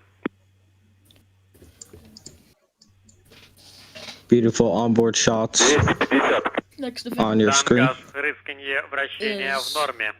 next event is third stage ignition and second stage separation. 260. Should see that in Параметры approximately конструкции ракеты-носителя в норме. 25 to 20 seconds from now. 270. Параметры системы управления ракеты-носителя в норме. Alright, we should see it in about 280. Прошел гарантийный надув бака окислителя третьей ступени. 290. Есть запуск двигателя третьей ступени. Есть выключение двигателя второй ступени. Есть отделение второй ступени. 300. We've made you cut. Есть сброс панелей хвостового отсека. There's the staging panels. Yep. And 310. Стабилизация ignition. изделия So, устойчивая. third stage is now going. Will be 320. about 200 seconds Параметры until that конструкции cut ракеты-носителя в off. норме. 330. Двигатель третьей ступени работает нормально.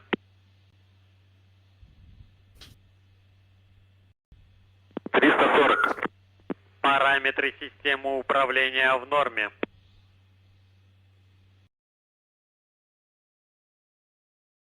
350. Полет нормальный.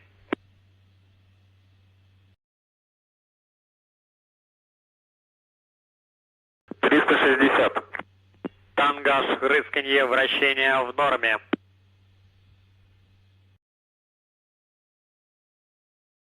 370. Параметры конструкции ракеты-носителя в норме. 380. Двигатель третьей ступени работает нормально. Continuous call outs that everything Параметры is системы nominal. управления Seems like. ракеты-носителя в норме. 400.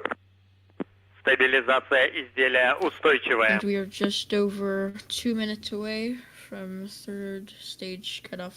410. Полет нормальный.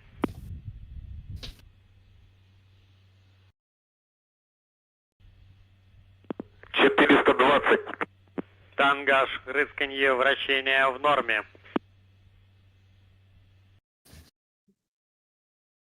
430. Двигатель третьей ступени работает нормально. 440. Стабилизация изделия устойчивая.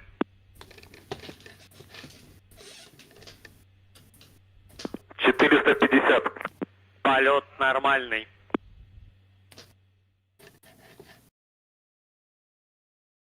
We're currently gonna load down the mission control audio, Параметры конструкции ракеты-носителя в норме. so it's not too loud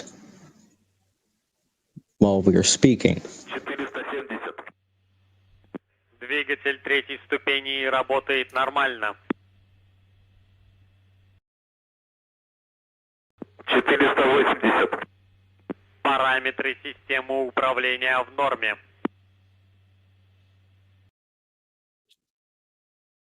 490.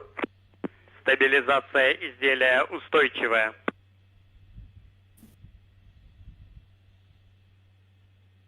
500. Полет нормальный.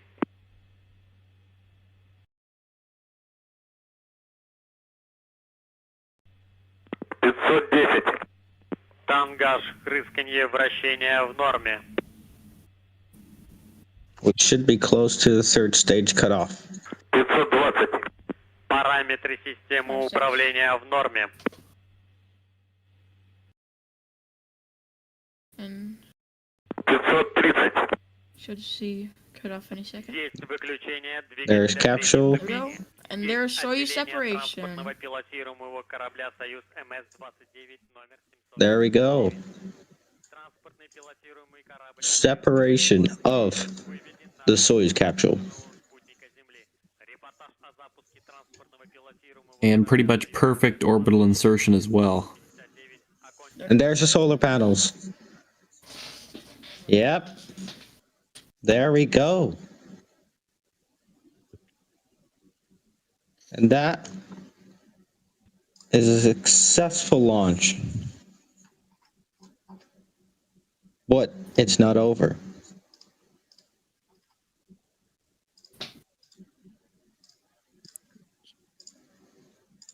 Because it's just not over. Because we're staying alive until docking.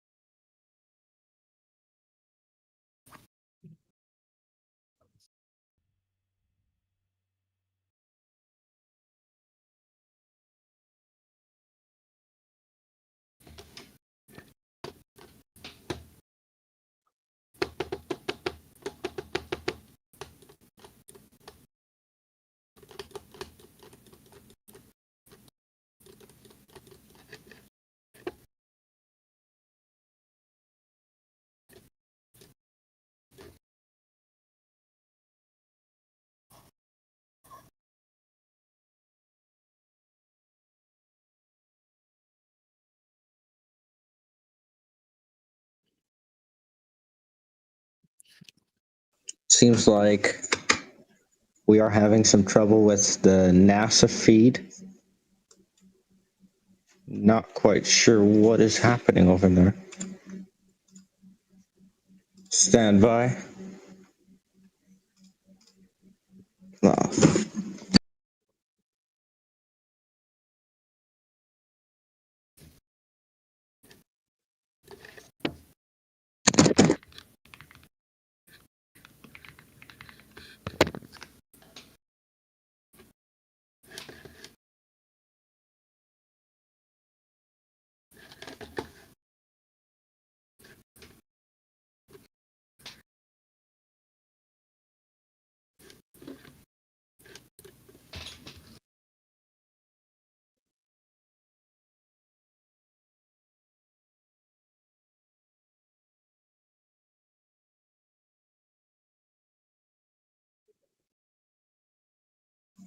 Please stand by.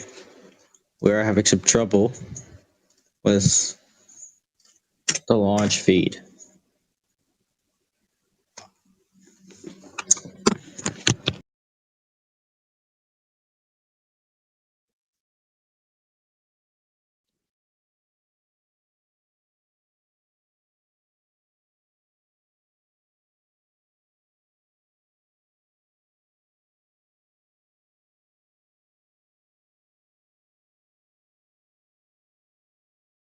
So we're not going to see a lot more than what we just did, as we are in the coast phase period.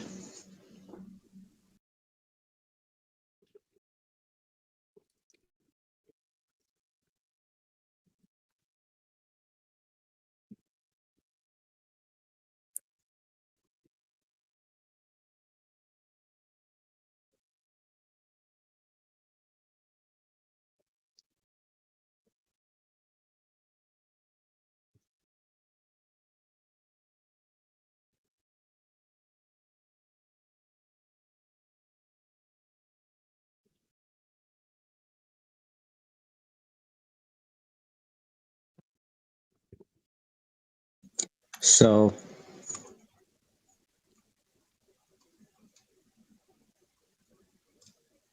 okay, we're going back to the NASA feed here.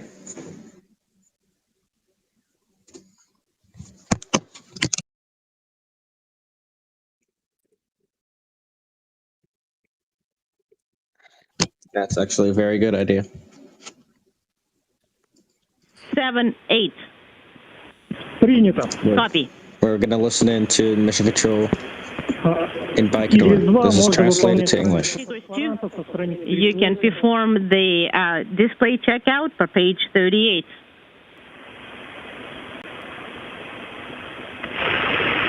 Прошел этап поиска Земли.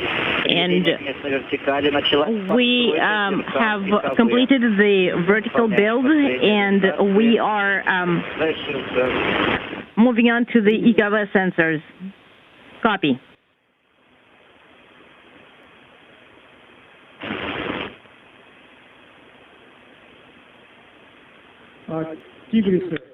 Tigrisy. For current, the current VHF com is going to be over at 1808. Once the compass is over, please deactivate com assets from the control panel, and then we are going to test a relay satellites at 1812 with plus or minus 2-minute correction. Copy. 1812. And please monitor the activation. It's going to be activated via command radio link. Copy. 1820 is the end of the compass using satellites. Copy. And you were hearing some interpreted conversations of the crew on board the Soyuz spacecraft as they complete some communications checkouts, and that comes following the orbital insertion and launch of the Soyuz MS-29 spacecraft and its crew just under 20 minutes ago. Again, that liftoff of a Soyuz 2.1A booster carrying the Soyuz MS-29 spacecraft with NASA astronaut Neil Minin and Roscosmos cosmonauts Pyotr Dubrov and Anna Kikina aboard occurred on time at 9:47 a.m. Central Time, 10:47 a.m. Eastern Time, which was 7:47 p.m. in Baikonur from Launch Pad 6, Site 31 in the Cosmic Dome in Kazakhstan. All three stages operated as expected during an 8-minute, 46-second ride to place Soyuz in its preliminary orbit where it is now. The Soyuz spacecraft has now begun a short 2-orbit chase to arrive at its final destination, the International Space Station. Docking today is scheduled for 12:56 p.m. Central Time, 1:56 p.m. Eastern Time, with live NASA coverage beginning at 12:10 p.m. Central Time, 1:10 p.m. Eastern.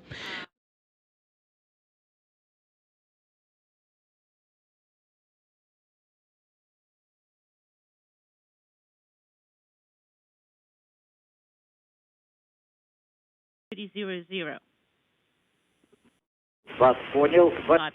18:30:00 на первый коллектор. Switching to manifold 1. Если не перейдет автоматом, то вам That's page 43. And if it doesn't happen automatically, then you will have to... All right, well.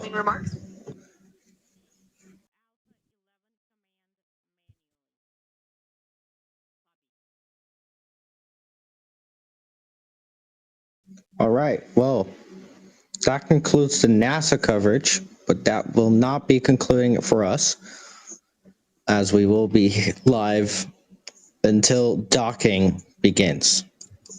But that is in about 3 hours from now. And until then, let's go over to thoughts from our commentators today. So let's start with you, Meep. What do you think about today?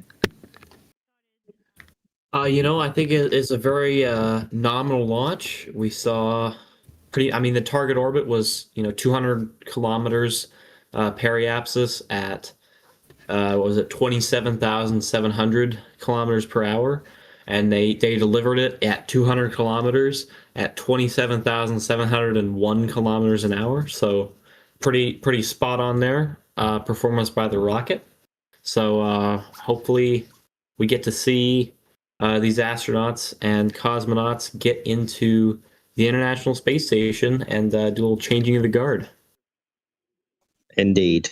And of course, docking happening in about 3 hours from now. So let's go over to Max with thoughts of the launch. I think it was pretty cool launch, pretty clean launch. It's been a while since Soyuz has lifted off of crew, and I think that was pretty cool. Thank you so much, Max and me, for that. Now, this will not be the end of our coverage. Like we said, we will be hosting a coverage break. So we will listen in to the audio in mission control at Baikonur and the ISS, and things will go from there. So we will now have a little break on our coverage, and we will be back once Soyuz MS-29 is close to talking. So until then.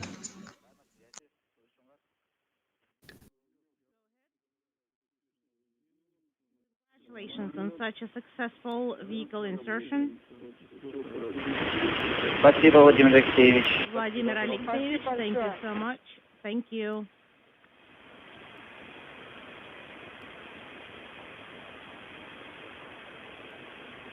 Тигрис, до связи 18-12. We'll talk to you at 1812. Copy.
шоссе.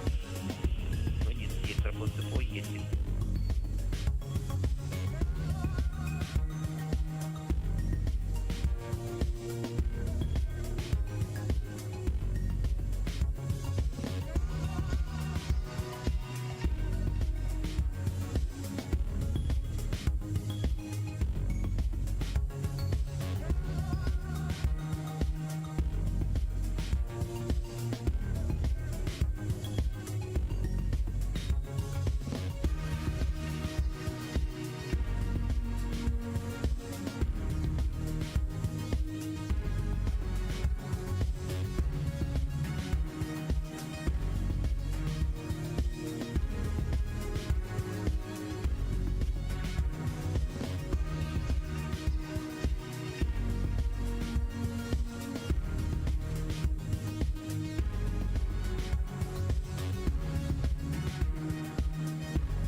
Тигрис из УПА Москвы. Tigris, MCC Moscow. Тигрис из УПА Москвы. Tigris, MCC Moscow.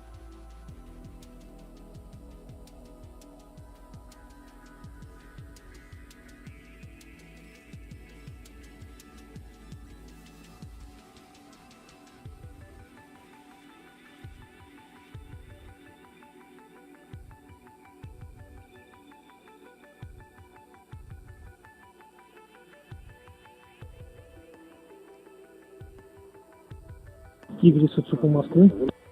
Тигрисы на связи. Итак, у нас боковая коррекция началась 19:22, чуть позже, чем вы нам... Да, принято, да. Сейчас, соответственно, у вас переключение должны идти, да? Да, подтверждаю, индикаторный режим. Вторая секция на до, вторая секция на погаске. Принято. Copy.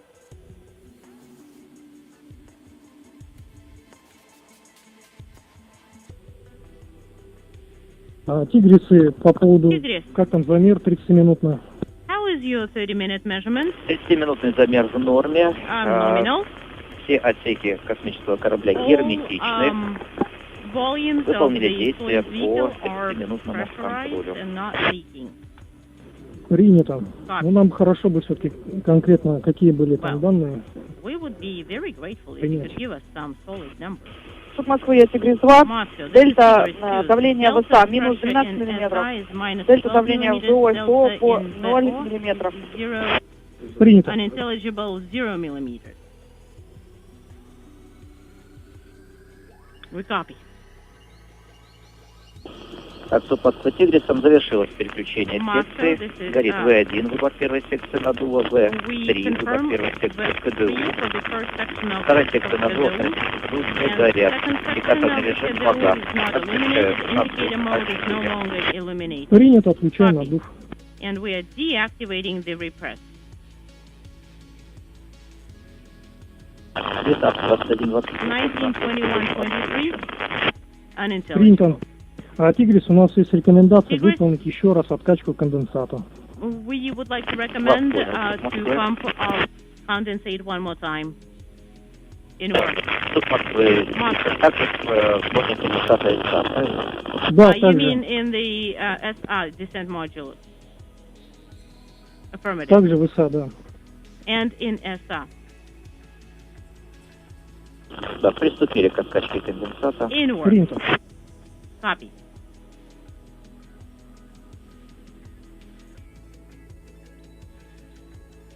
Тигрисы, 2 минуты у нас Тигрис.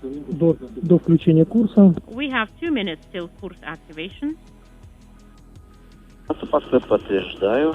Affirmative. Ожидаем We're 19:24:02. sending Т1. by for 194402. Принято. Activation. Тигрисы, вам для информации Тигрис. записан спусковой импульс Just as an 115,2. FYI, Вас понял. Спусковой импульс 115,2. the Delta V is going to be 115.2.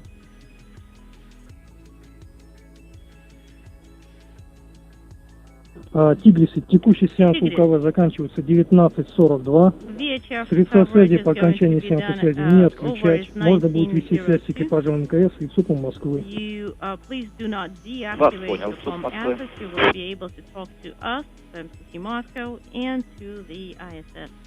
Так, и давайте запишем с вами время ТСКД-2 по странице And 50. let's write down TIG time for page 50.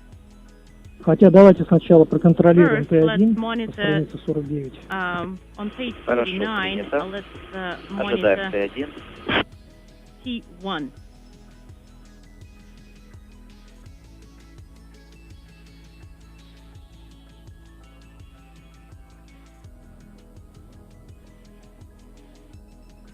Суд Москвы с Тигрисом завершили Moscow, откачку конденсата. we are Принято. done with condensate pumping. Copy.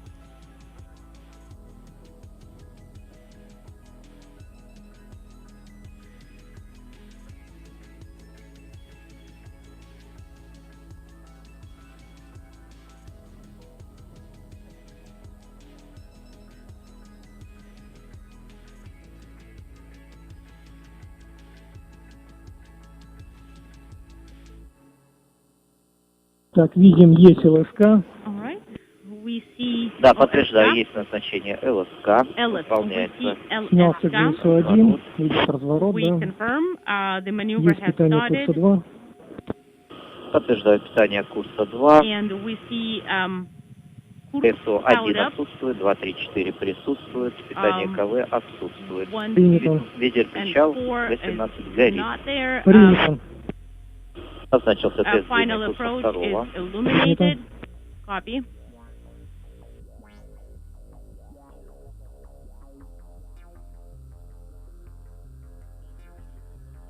Тигрисы, вот вопрос такой по поводу инпо. Времена с инпо 1, между инпо 1 и инпо 2 совпадают? Do the times on info 1 Да, and время info 2 приблизительно coincide? полсекунды, даже меньше. The discrepancy Принято. is less than half second, Принято. so they pretty much sync.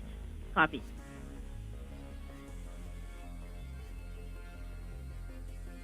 Статус миссии также на обоих инфу полет штатный. And Принято. both inputs show nominal flights.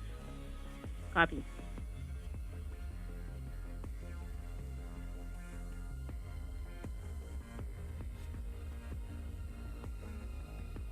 Закончился тест первого комплекта. All right, we are done testing set Да, 1. подтверждаю. Copy. Включается курс первый. Done with set 1. Давайте с вами запишем пока время Right. ТСД-2 на странице Let's 50. write down Да, назначился тест time длины курса первого. on page Принято. 50 and Готов записать время. Итак, we, ТСКД-2 started with 19, 39, 57. 19, 39, 57. 1939, 57. Верно. 1939, 57, affirmative. And Импульс test for 53.03. 1 has started. Burn, delta V is 53, 5303. 53.03. Да, все верно. Did you say 5303. 5303? Принято, Affirmative. записал. Okay, Так, время работы 2 5303. минуты 12 секунд. 02:12. And Принято 2 duration минуты 12 секунд. 1-2. 02:12. Верно. И время 2 ГК minutes, 12 seconds. 19:42:09. And time Принято 19, 42, 09. Все верно. 09. Так, наблюдаем, закончился That's тест going to длины be for второго the комплекта SDG СС-1. command. Поиск. Есть захват на курсе первом. And Дальность 127 300 по acquisition курсу, on 127 200 по one прогнозу. Скорость and по курсу 200 79,4 на снижение, по прогнозу 78.7. Принято. 78.9 Хорошее for соответствие. our forecast values. That's what we see on the control panel. Copy. Наблюдаю станцию около центра ВСК, I see the приблизительно ISS на in the center of the полградуса выше. periscope. We are a little bit Принято. above. Давайте с вами запишем время включения Copy. передатчика по странице 51. Let's write down the time of the transmitter activation Готов on записать. page 51. Контролируйте включение ТВ-передатчика monitor, по уставке. TV, Время transmitter 20:10:00. 20:10:00. Записал 20:10:00. 20:10:00. То есть вы тут только контролируете. Принято только контроль. And Так, just страница please, 52, ТСКД-3. and be ready Готов to записать. go to page 20, 53, 26, 20, 37. 26, 37.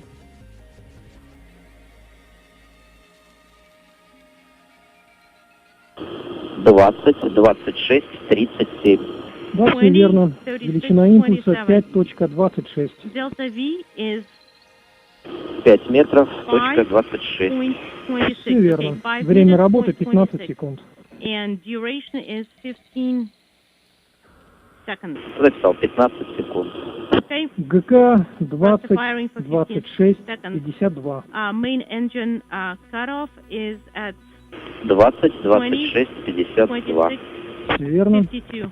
Affirmative. 20, 26, 52.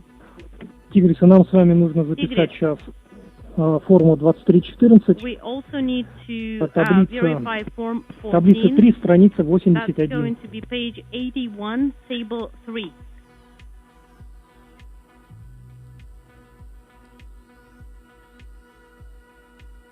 Таблица 3, страница 81. It's going to Короткая be схема, Десятковая. Так, есть страница table 3 on page 81, таблица 81. 3. 81. Так, форма 23 та же, там сумерки, только не 17 минут, а 14 is 18 pretty much минут the на второй same, третьей витке. but orbital twilight is Принято 18 минут. not at Так, 17 далее, minutes, форма but at 14 на 18 второй minutes. виток. And for Все, программа orbit 5. 2, Готово? form 14, Готово. program 5, Это программа 5, 19, T for 52, program 5, 49. 19, 52, 49. 19, 52, 49. 19, Да, 52, 49. ТСКД TIG 20, 25, 49. 20, 25, 49.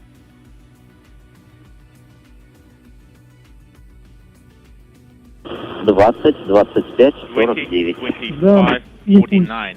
Время те же, Del 3 и and 03:35. duration is Угол the посадки same, 139. and 1:39. Принято импульс.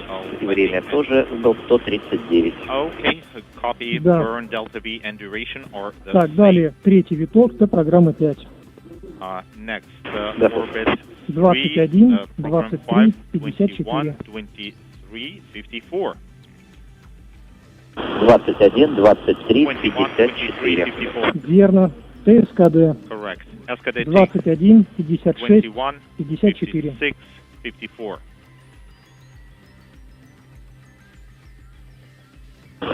21, 56. 21, 56, 54.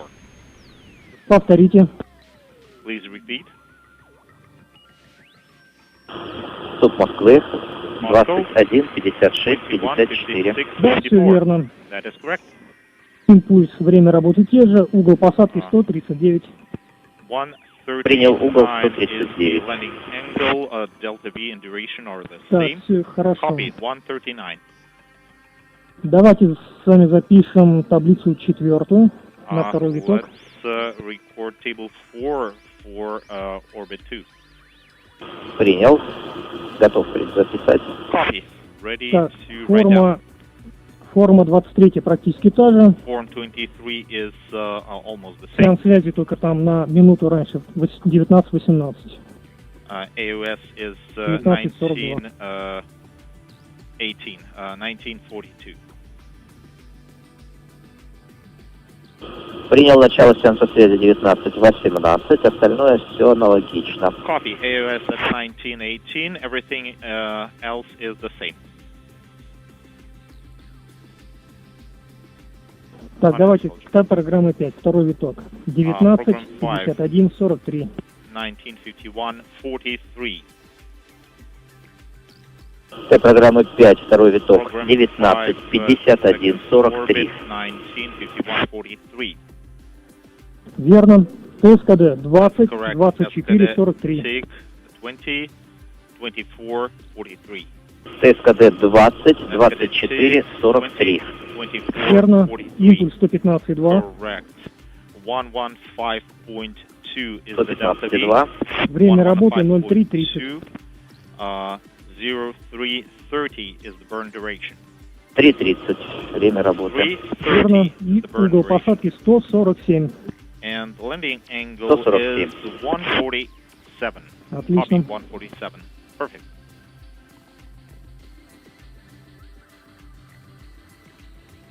Давайте запишем форму 23 на третий виток. Let's complete for form Начало 23 витка. for orbit 3. 20, Orbit start 37. 20, 37. Так, таблица 4, третий виток, начало витка 20, 4, 37. orbit Верно. start 20, Сеанс связи 37. 20, 53 начало. AOS 2053. 20, 53. 2053. Верно. Конец сеанса 21, 12. LOS 2112. 21, 12. 2112. Верно. Вход в тень 21.06. 21 21.06. И выход из тени 21.34. Sunrise.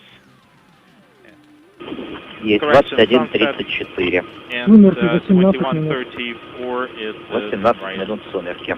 And the И это программа 5. twilight is Третий виток. 18 Это же таблица. minutes. Готов записать. Ready to 21, copy program 24, 5. 55. 21, 24, 21, 55. 24, 21, 24, 55. 55. Верно. Correct. ТСКД 21, TSDG. 57, 55. 21, unintelligible, 55. 21, 57, 55. 7, 55. Верно. Copy. Импульс 115,2. Время работы 03:30. 115.2 is the Delta V, 330 Есть burn the записал range. 115,2, 330. Угол 147. 115.2, 330 and То есть это у нас 147 таблица is the 4 с angle. двумя импульсами. Unintelligible. Закончили. Принял. Таблицу 4 закончили. Copy. Так, We возвращаемся are done на with страницу table 4. 50. Let's switch to table 5.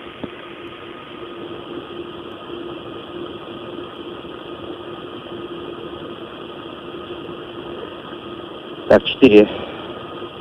Приблизительно 5 минут до включения двигателя. 5 minutes Да, to, расчетное время 19:39:57. Напоминаем, средства связи не отключаем. Можно будет вести связь с экипажем МКС и ЦУПом Москвы. you'll be able to communicate with Понял, ISS crew. средства связи не выключаем. Copy. We will not deactivate comm assets.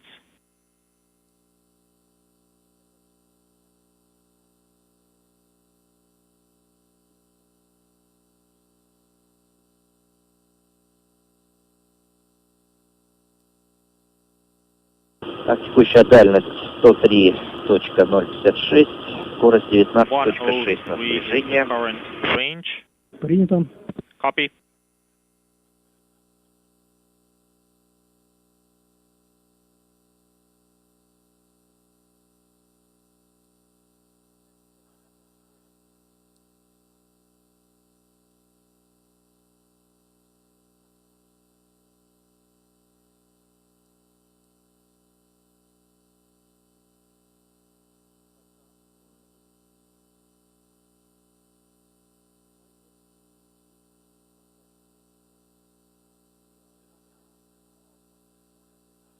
Unintelligible.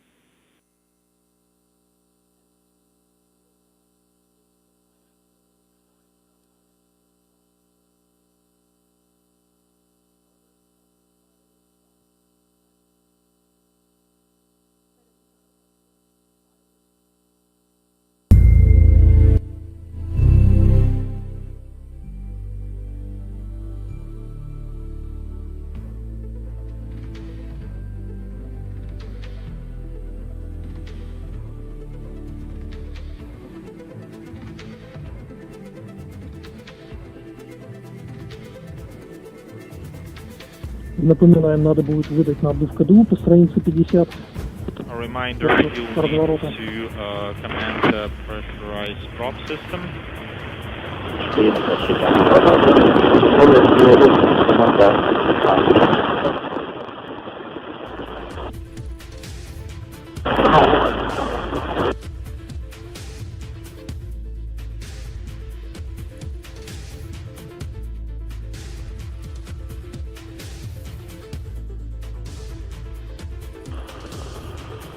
На 19.50, дальность 101.33, скорость 13.8 на снижение.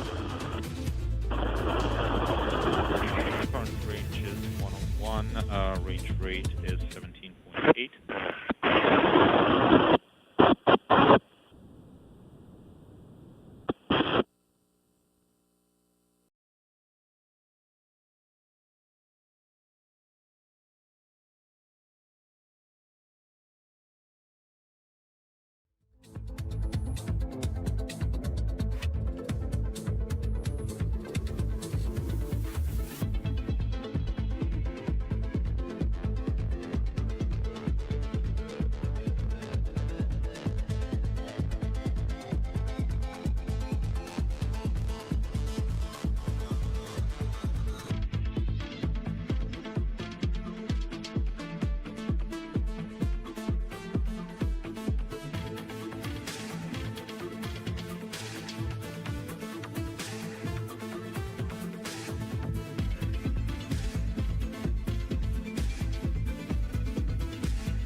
Тигрис Москвы, видите репортаж. Tigris Moscow, provide commentary.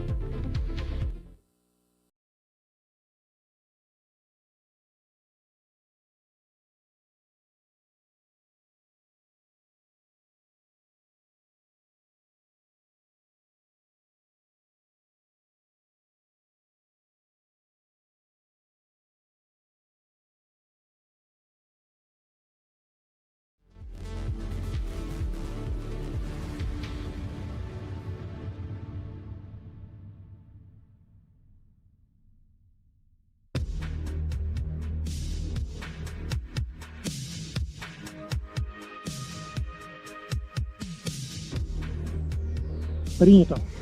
Copy.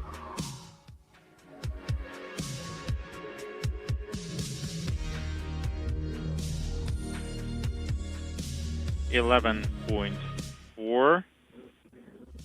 Принято. Time is nominal. Copy.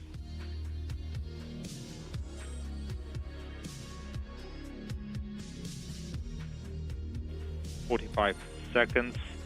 18.4. Pressure is nominal. Copy.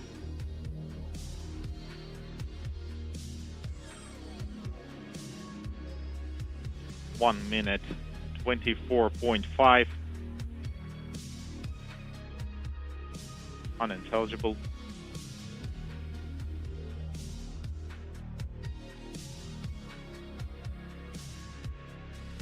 .115.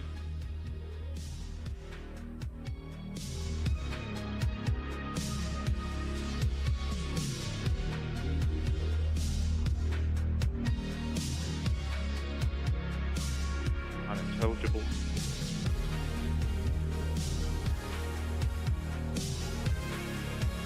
Prop SIPSIS parameters are nominal.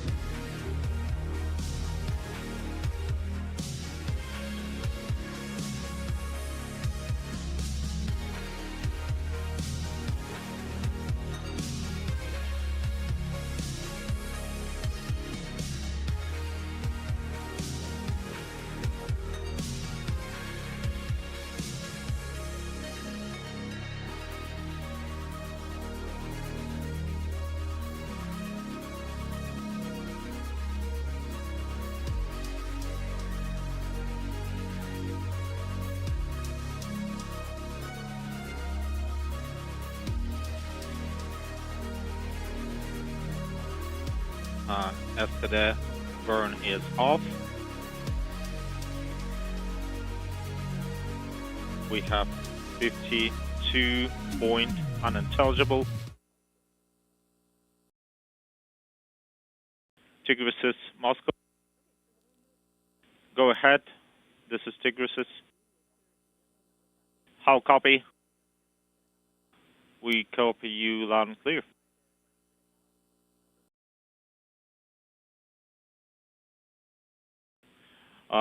Delta V 5298.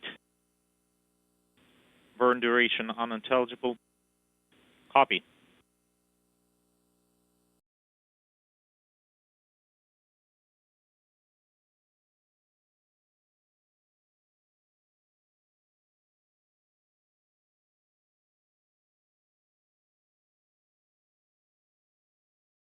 How copy, Moscow?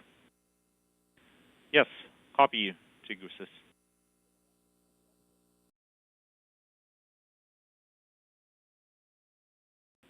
How copy?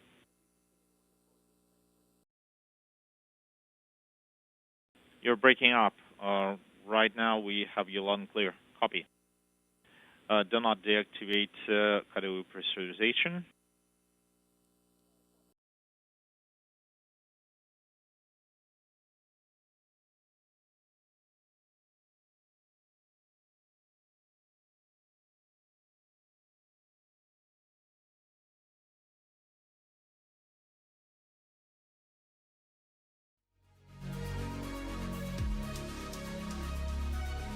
Copy.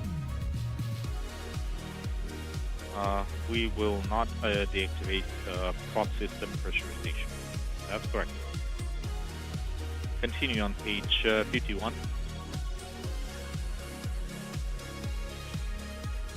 provide commentary.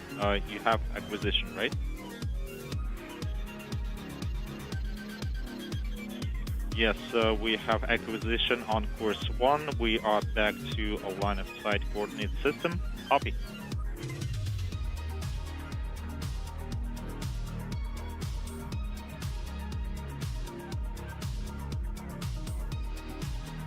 Continuing on page 51. 17:49 is the current time. Monitoring acquisition.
At 1946, 17.7 is the range, 62.8 is the range rate. Copy, Tigris.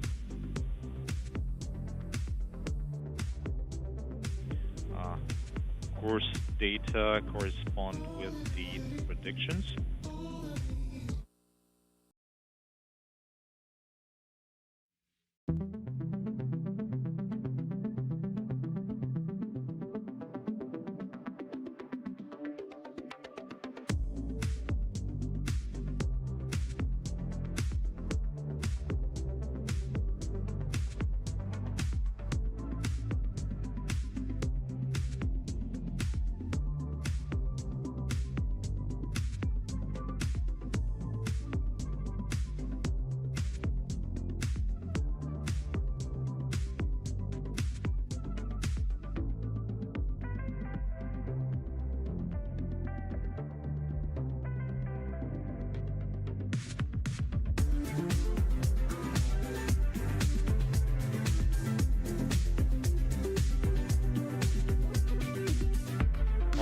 Tigris, range 72-100, and 62 is the range rate.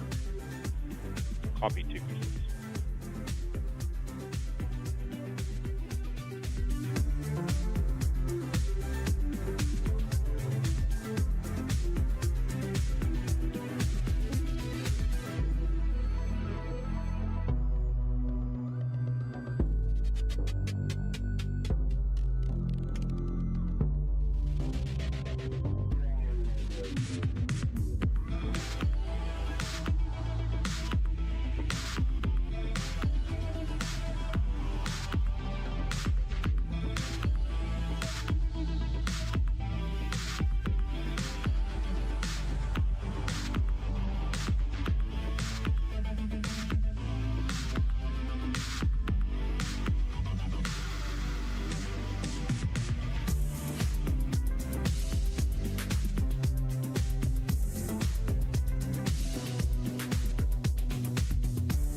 vertical, range rate is 58.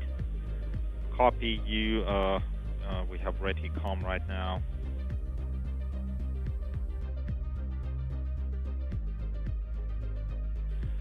Yes, you're breaking.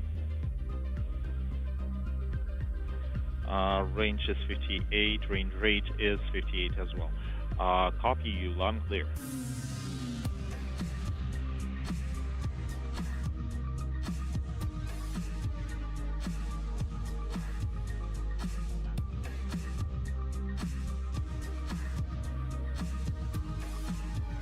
Tigris is regarding prop consumption monitoring on input 2.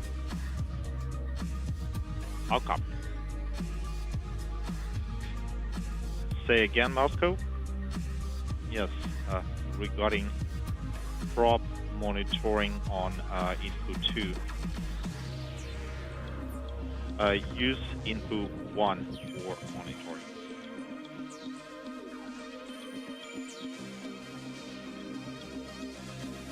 Say again. We use input 1, is that right? Yes, input 1.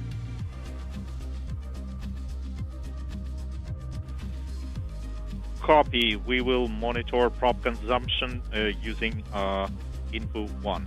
You still have 880 on input 2, that's right? Is that right?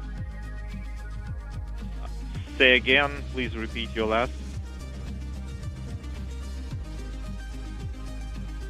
You still have the same prop value, 880 on input 2. Right now it's not changing, it's 880, and the prop consumption during engine firing is showing as 0. But on input 1 the values are correct. Copy, I understand. Our recommendation is to use input 1 for prop consumption monitoring.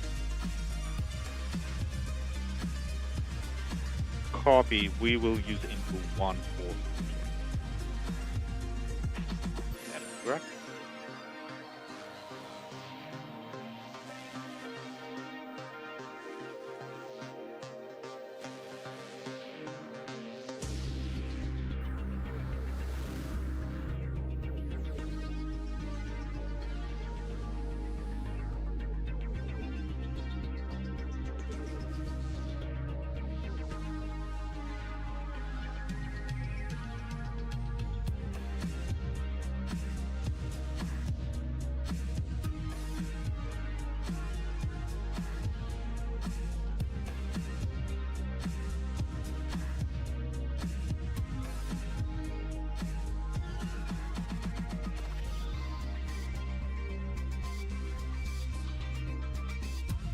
As of 1954, range 48.100, range rate is 53.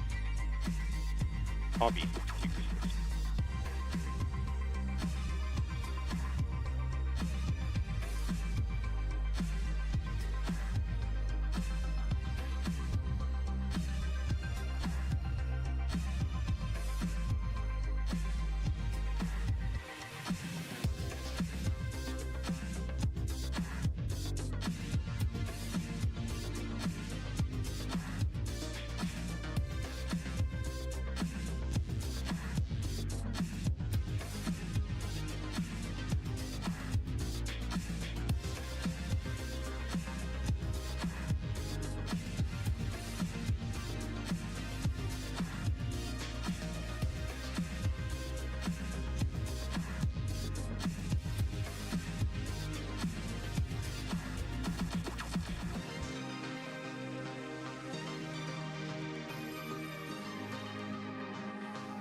Nineteen 5607 43,150 is the range rate. Is the range. Copy, Tigris.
1958.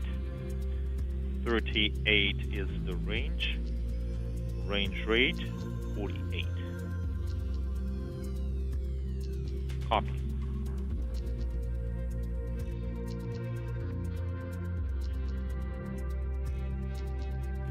Course data correspond with predictions. Copy.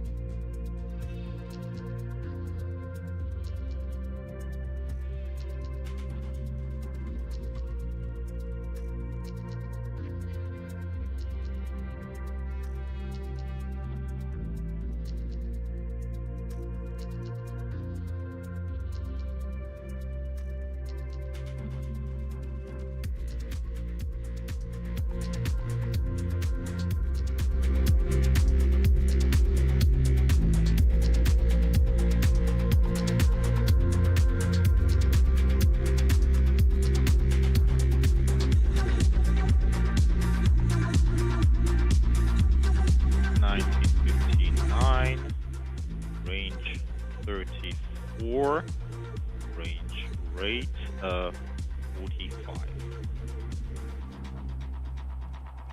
Copy.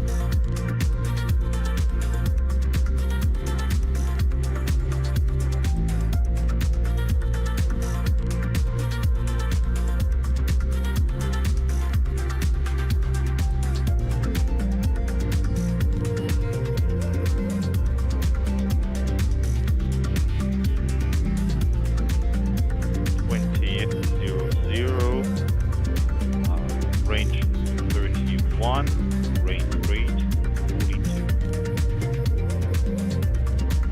Copy.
Range rate 36.7. Copy, Tigris. Copy.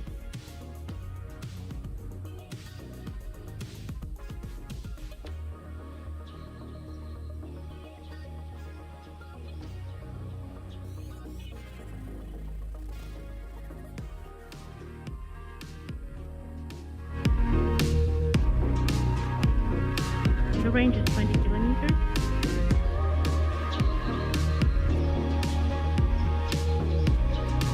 That is affirmative, and please use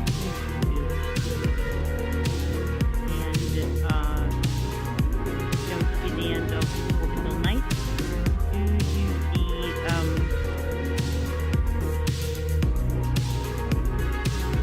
Do you see the ISS? Yes, I see the sunrise. And we are a little 1 degree above the center, and unintelligible for final approach.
Сирисом 20.05.22, дальность 20800, скорость 31.3 на сближение. 31.3 is the range rate. Принято. Тигрисы. Copy, Tigris. Выдаем дисплей плюс ТВ с input 2. Please send display plus TV from input 2.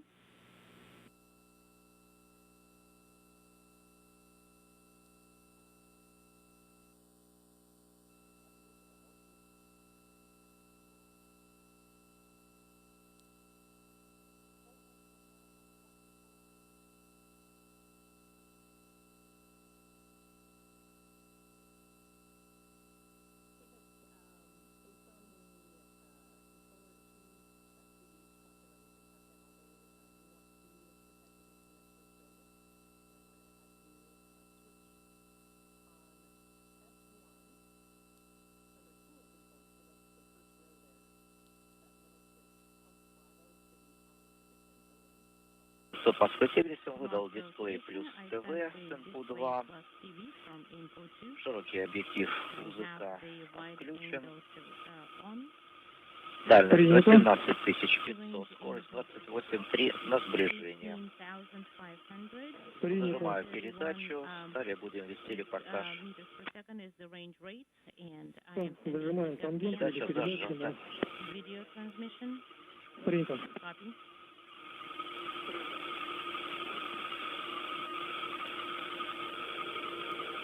Следующая метка у нас 15 километров, разворот по крену и тест короткий первого комплекта.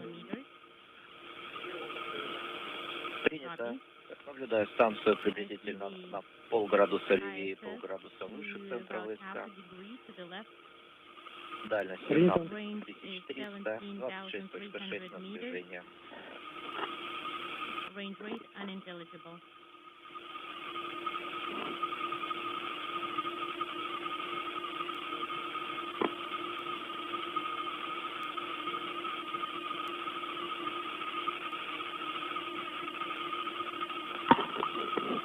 По камере также наблюдаете, да, станцию? And you also see the ISS on the video, right? Повторите, пожалуйста. Would you please repeat your last? По дисплейной картинке тоже наблюдаете, да? And you see the на ВКУ картинку наблюдаю. Да, the ISS on the periscope. Affirmative. The station is covered up with some symbols, but in general, yes, I can see it. All right, you can send the F-11. Copy. Сейчас пока станция далеко, изображение очень маленькое. The ISS is too far, the image too small for now.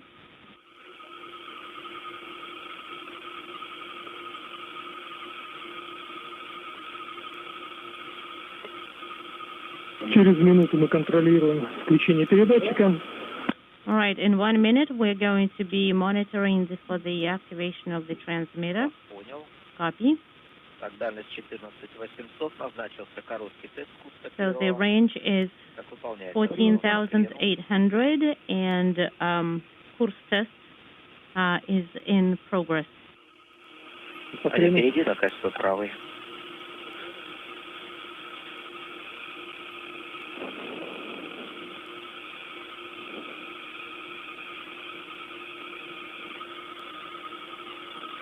Контролируем. And let's Нет, выдавать не надо. monitor.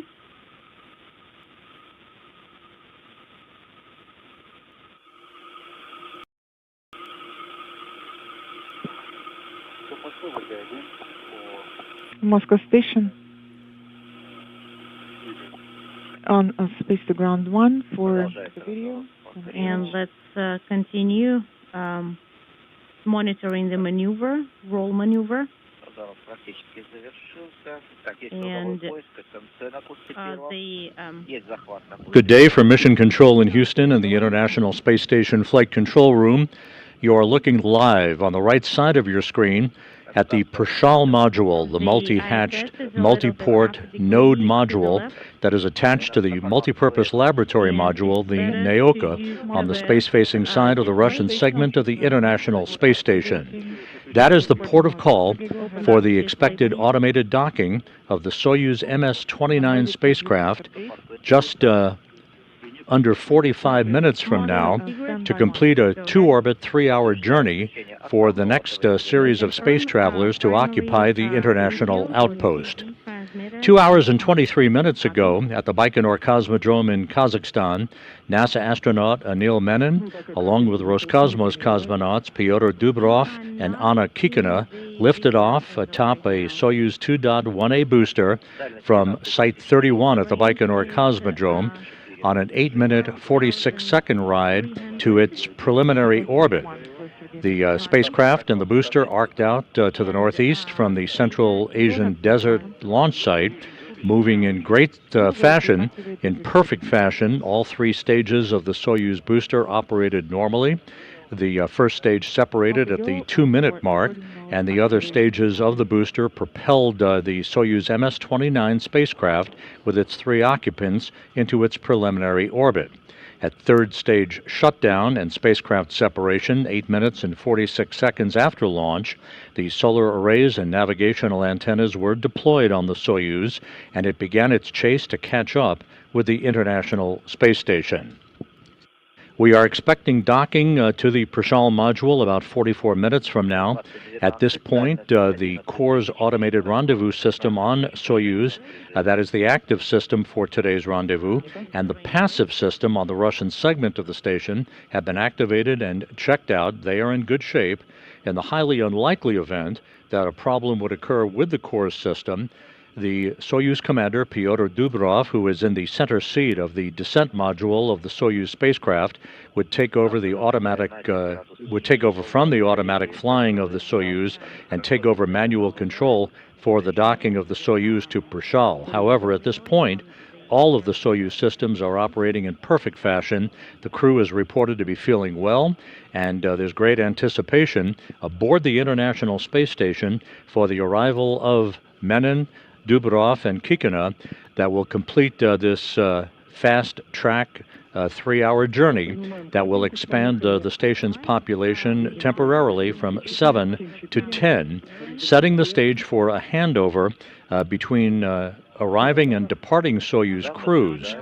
Aboard the International Space Station, the Expedition 74 crew, at the very top is Jessica Meir of NASA, along with NASA's Jack Hathaway, the European Space Agency's Sophie Adno, and on the far right, Andrei Fedyaev of Roscosmos. At the bottom is Sergei Kud-Sverchkov, who is the current Soyuz commander, NASA's Chris Williams, and Sergei Mikhayev. Those three at the bottom of your screen will be returning in the Soyuz MS-28 spacecraft for a parachute-assisted landing on the steppe of Kazakhstan to complete their 8 months on board the International Space Station. Their return to Earth is scheduled for July 26th.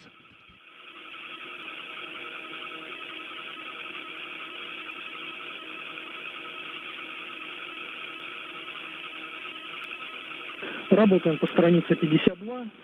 You will be hearing a variety of conversations through the interpreters here in Mission Control as we look at a live view from a balcony camera at the Russian Mission Control Center in Korolyov on the outskirts of Moscow.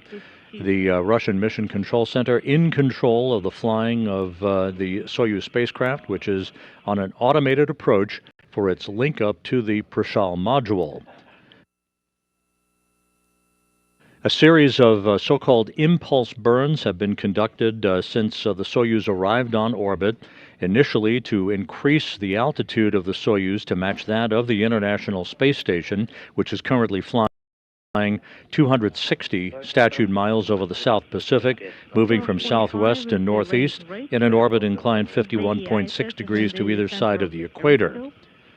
We're in a current handover between satellites on the Tracking and Data Relay Satellite System. We'll be reacquiring our downlink video from the station a short time from now. The Soyuz crew, particularly Dubirov, the Soyuz commander, reported a visual sighting at Tally Ho on the International Space Station about 25 minutes ago. The Soyuz is rapidly closing in for a fly-around of the station that is scheduled to begin at about 21 minutes from now. This will be at a 15-degree angle that will precisely align the forward docking probe on the Soyuz MS-29 with the Prishal module's docking port.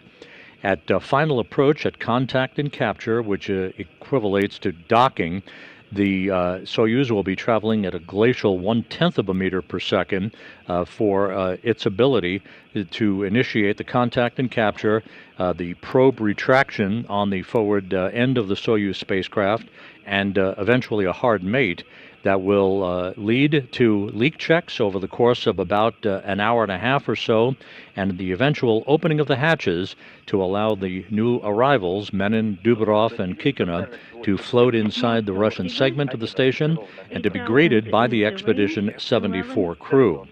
There will be brief welcoming remarks for the newly arrived crew members as they begin an orientation session after a safety briefing and their beginning of an 8-month stay on the orbital outpost.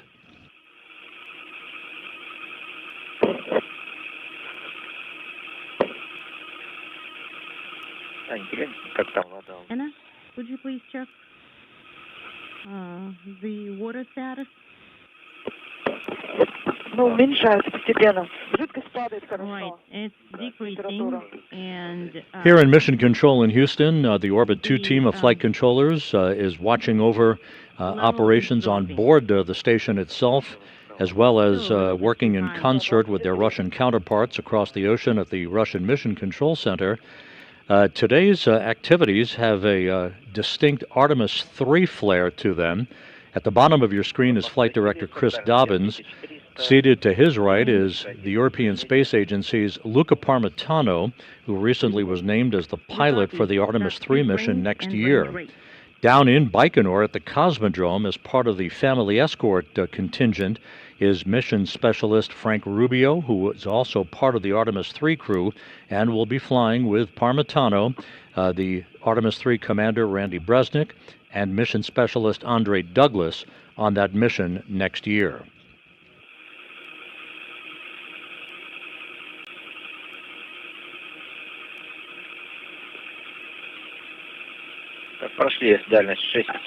we are at the 6900 range. 11 meters per second is the range rate. Copy.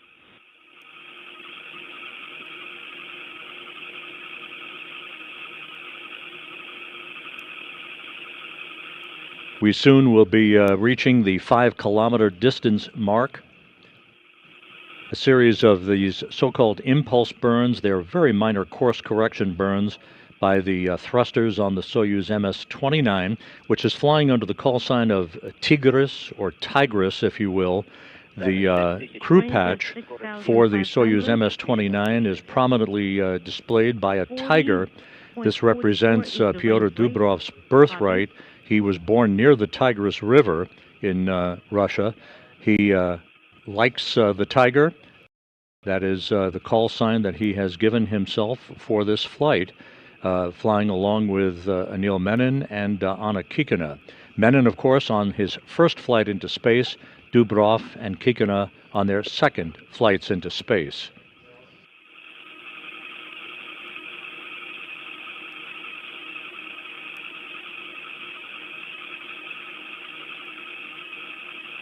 Дальность 6100. On the left side of your screen is one of the Ultraflex solar arrays on the Northrop Grumman Cygnus cargo craft that is mated to the Earth-facing port of the Unity module of the International Space Station. And in the middle of your screen is the Soyuz MS-28 spacecraft that is attached to the Rassvet module. So you have a cargo ship, a return vehicle, and the docking port for this second Soyuz that is scheduled to link up to the International Space Station about 36 minutes from now. Again, the Prishal module on the upper right corner of your screen has multiple docking ports. The Soyuz will ease into the Prishal, which is mated to the Naoka Multipurpose Laboratory module on the Earth-facing side of the Russian segment of the International Space Station. The station is currently flying 260 miles above the Earth, approaching the west coast of South America.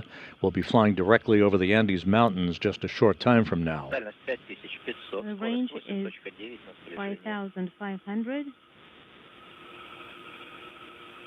10.9 is the range rate. Copy.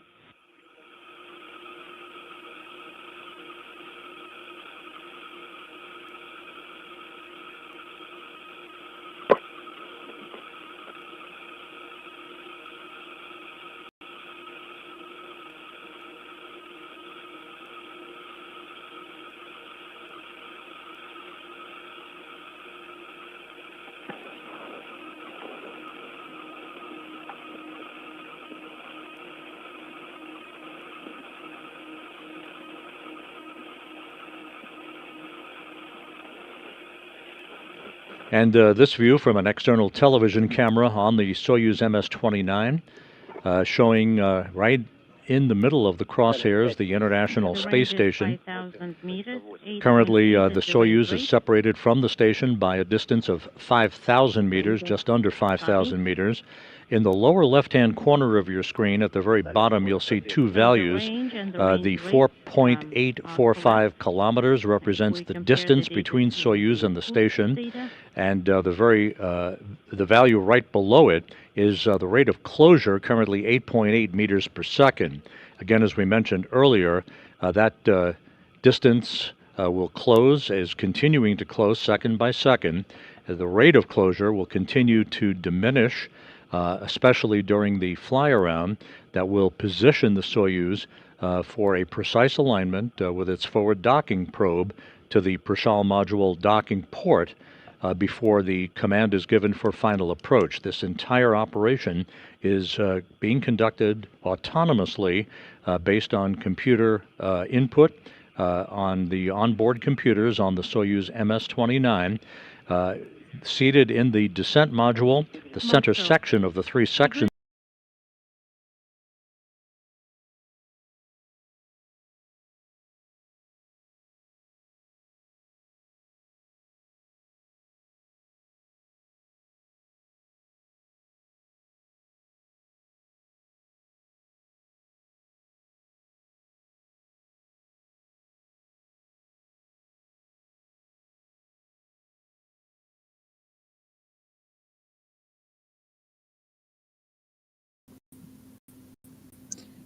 Good morning, afternoon, or evening, and welcome back to the live docking coverage now of the Soyuz MS-29 launch to the International Space Station.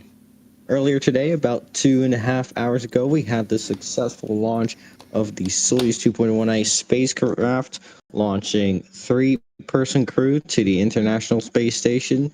We've been live for approximately 4 hours and 30 minutes, and we're well on their way to the International Space Station now. Let me introduce you to our co-commentators here for today, including me. Hello, everybody. Welcome to the street. How are you feeling for today? I'm feeling pretty good. We're about 4 kilometers out from the International Space Station, and we are scheduled to be docked in about half an hour, so it should be pretty exciting.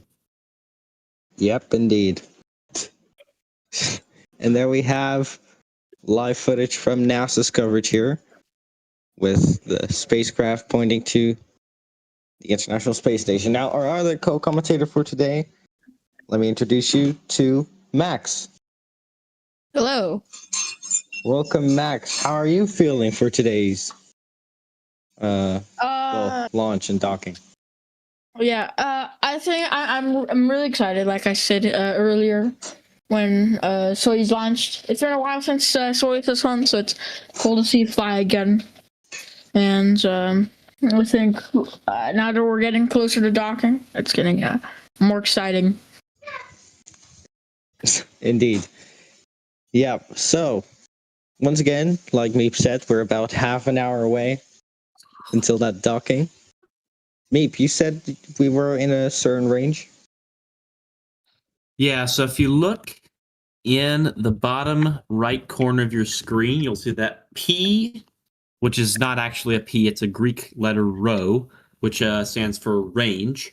That is in kilometers, so you'll see it's about 3.2. Then there's rho dot, which is the derivative of the range, or the rate of change, and that's how fast it's coming in or going away. It's currently coming in, because it's negative, at about 9 meters per second. And so yeah, we should that's what those mean. 3 kilometers away from docking, if that's correct.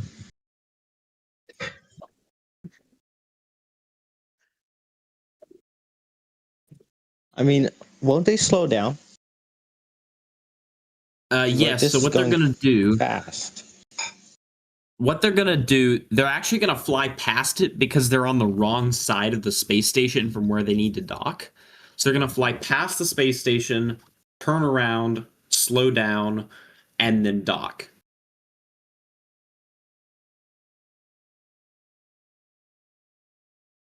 Sounds good. Are we going to see this in daylight, or is this going to be a night docking? Yeah, you can see right there. They turn around. Oh yeah, they're turning. Is it going to be a day or nighttime docking? Let me look. Given we had sunrise about 10-20 minutes ago. Let's take a look on the ISS tracker. Docking is scheduled for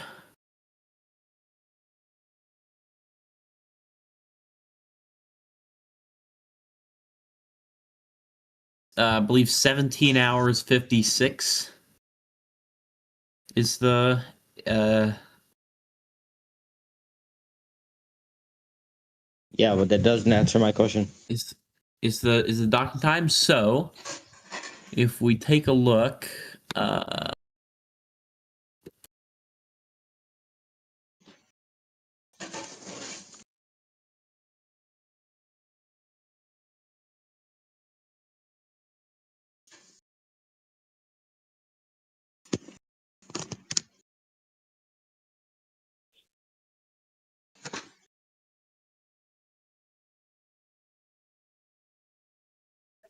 I think it may actually be in the nighttime, or very close to the nighttime. It'll be around sunset. Oof. Okay. I believe on the bottom of our screens, we're seeing Soyuz now.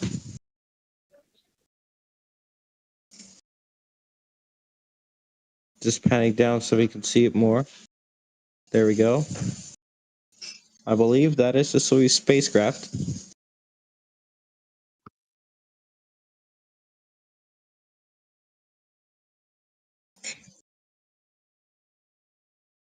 Now just zooming in. Yep. That is the Soyuz spacecraft.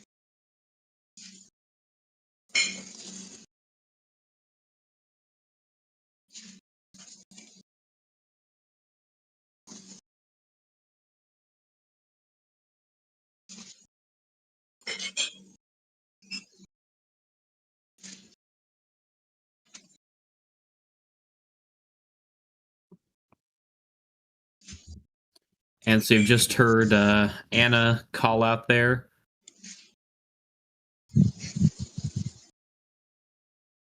We had our range about 1.5 kilometers, and we've slowed down to 5 meters per second. Okay.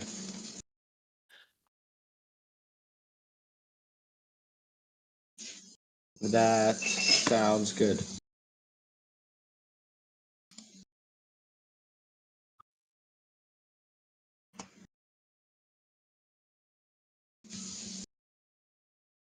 So once again, we are currently seeing the Soyuz spacecraft about 25 to 20 minutes away from docking to the International Space Station. Now, we've been live for about 4 hours and 41 minutes, as we also caught the launch of the spacecraft and the pre-launch operations. So we're now 2 hours and 42 minutes into the mission.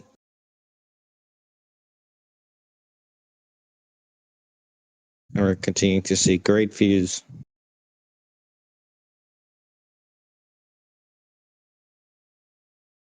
of Soyuz. Brought to you by NASA, I should say.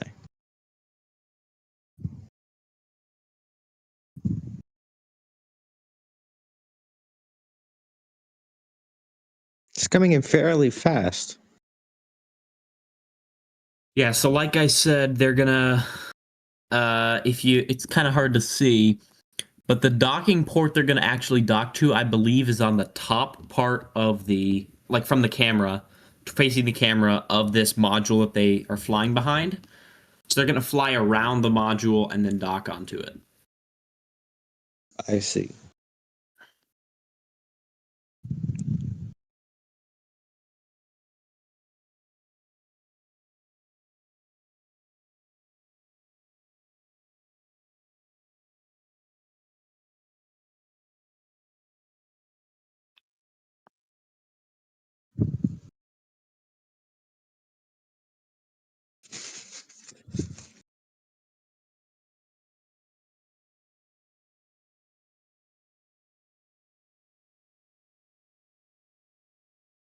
Now under 1 kilometer from the International Space Station.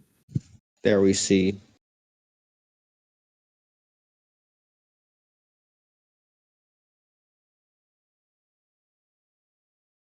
there we are seeing on board of Soyuz with some views of the quite beautiful International Space Station.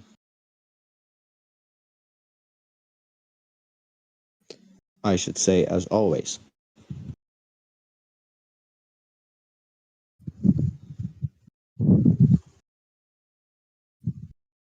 Don't mind the background wind.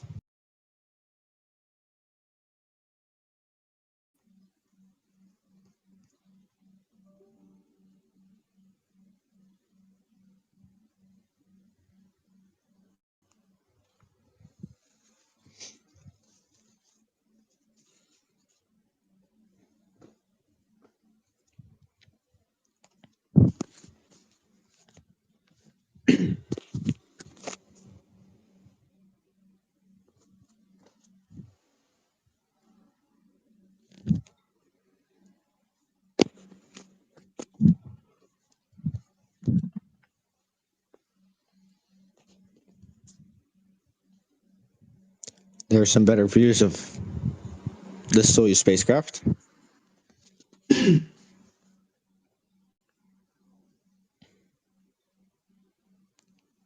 coming real quick per this camera angle.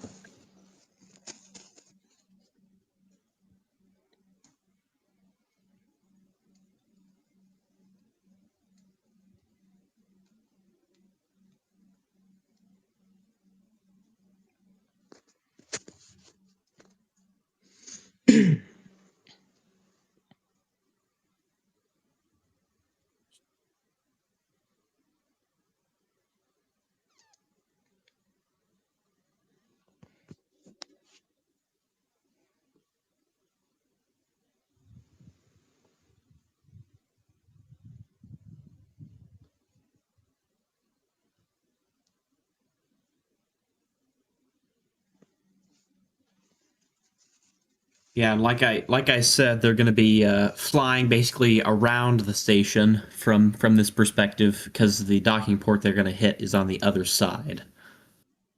Yeah.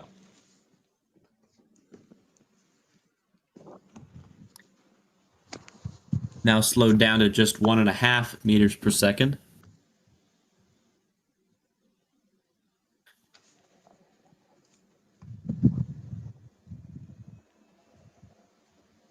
And there you can see the multiple views of that happening. Just getting my hands in.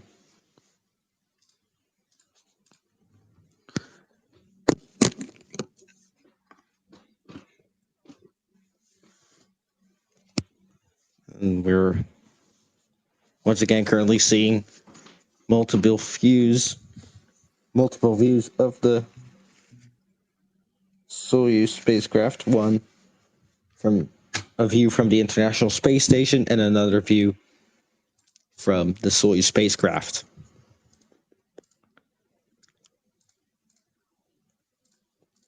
Now under 500 meters from the station.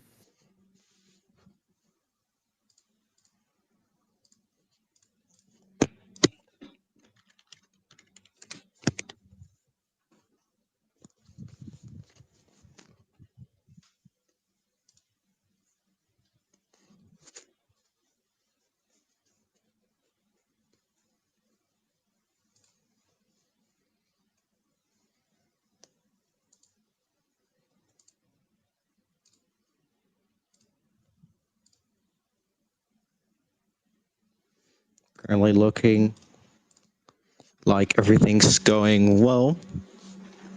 Seems like it is. Going extremely well. As we see Soyuz on the screen.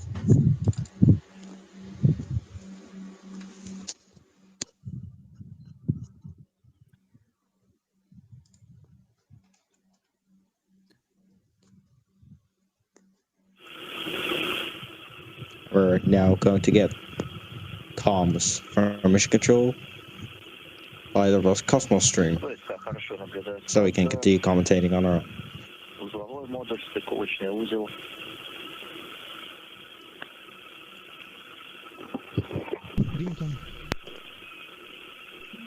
Дальность 330, 0,75 на сближение. Рубки.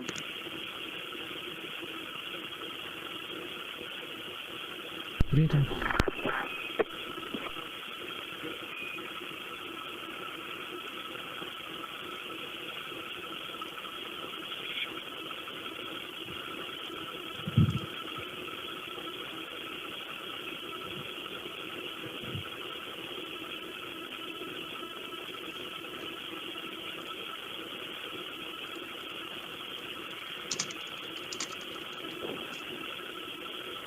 Метров дальность, 0,67 на сближение. Трубки. Принято. Now under 300 meters. 290, 0,63 на сближение. Трубки. Принято.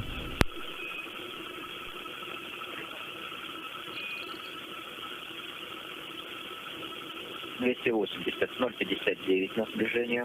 Трубки. Принято.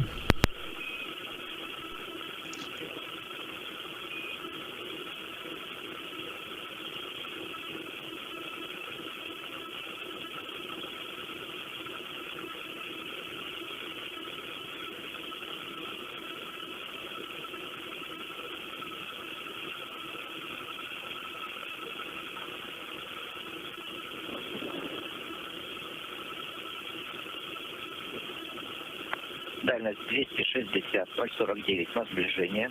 Трубки. Принято.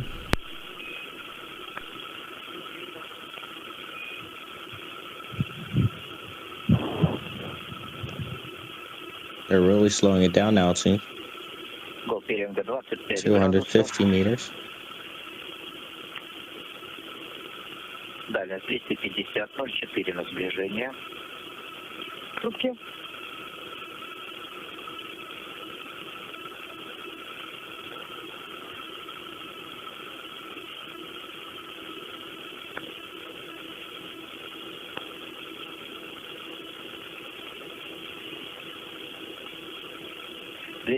метров, 0,38 на сближение. Трубки. Принято. Контролируйте К-15 загорание.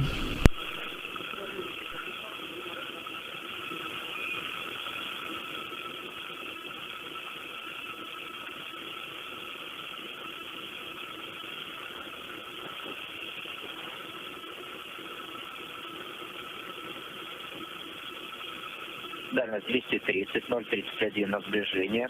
Вошли в 15-градусную зону. Принято. Идет круговой поиск курса первого. Принято. К-15 пока не горит. Принято. Есть захват на курсе Принято. первом. Есть захват. Дальность по курсу 211, 0,24 на сближение. Есть причал на курсе первом. Принято. Контролируйте К-15. Дальность 220. К-15 пока не горит. 20. 15. Дальность 220.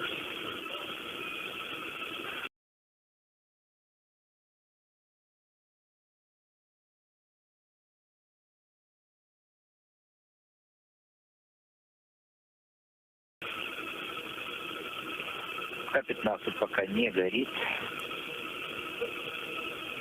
And you can see, I believe that is the docking port they're aiming for. Yep. Lining up.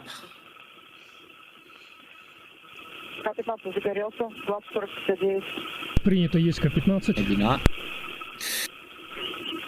Можем подсветку ВСК включить. Сброс. Выполняется. Lining. Принято. Разворот по крену. Yeah, I think it is. Oh yeah, I'm hearing in the comms they're doing a roll maneuver. Oh, I see. 18, подсветка войска включена. Принято.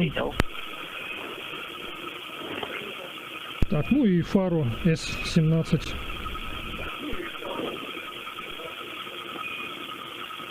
Принято, есть разрешение на включение фары С-17. Выдаем. 20-41-40, С-17, фара включена, горит. Принято. Продолжается разворот по крену. Дальность 201, скорость 0,12 на сближение. Трубки.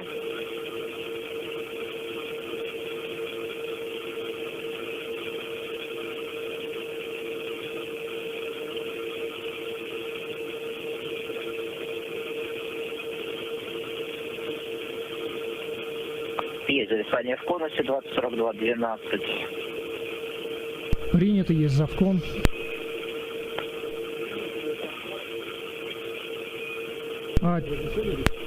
Тигрысы, даем разрешение на выдачу причал с формата сближения. Принято, есть разрешение на выдачу команды причал. 20:42:40 выдал причал. Принято. Есть причал, есть координатное ДПО. And looks like they are go for approach.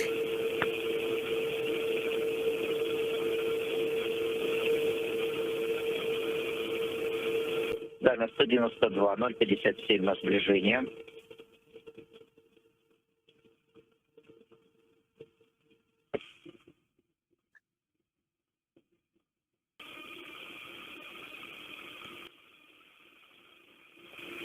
Passing over the coast of Africa right now, around Morocco.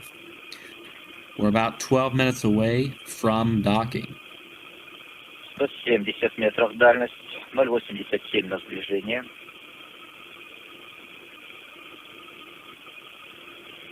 Стыковочный узел в центре ВСК.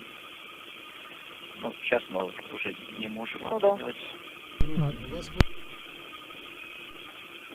Тигрисы, просьба ТВ больше выдать. Развернуть экран. Принял.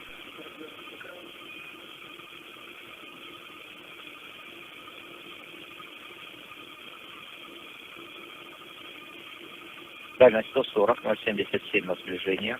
Принято. Спасибо.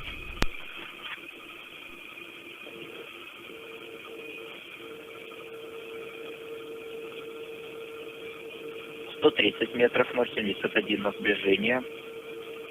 Okay, and we are now 120 meters away.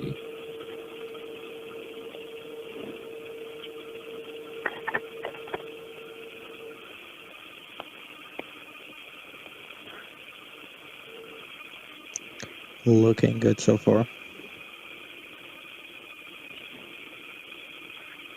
Yeah, you can see. I don't know if you guys can see it. There it is.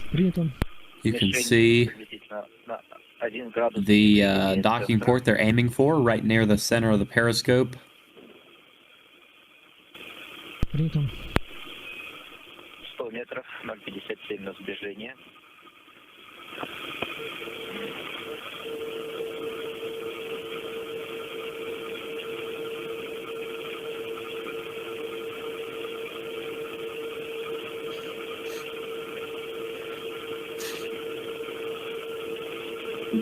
метров, 0,45 на сближение.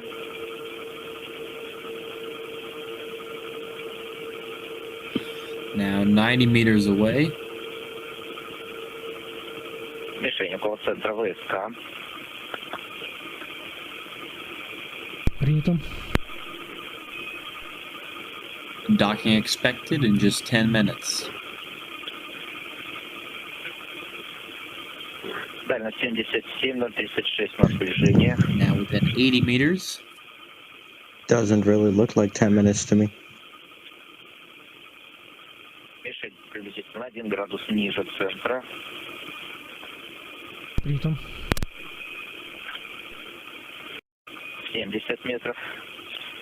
Соответствует угловым размерам стыковочного узла.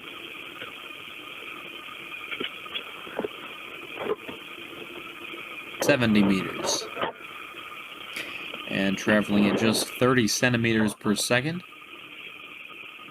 65 метров, 0,28 на сближение. Мишень около центра.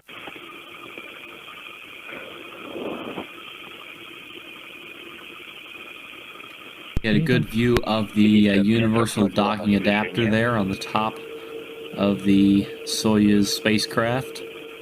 That docking adapter is used universally, internationally, for pretty much every spacecraft. Crew Dragon uses it, Soyuz uses it, Space Shuttle used it.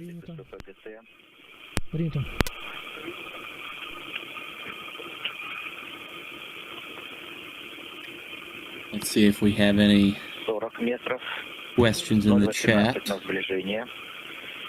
We do not. If you do have a question for us, you can drop it in the YouTube chat.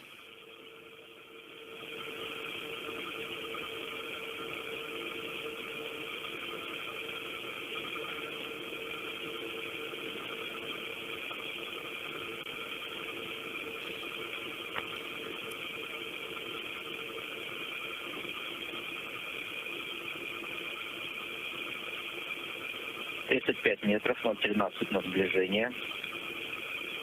Now just 35 meters away from the docking port. Угловой размер 2 клетки, угловой размер стыковочного узла. Мишень около центра ВСК.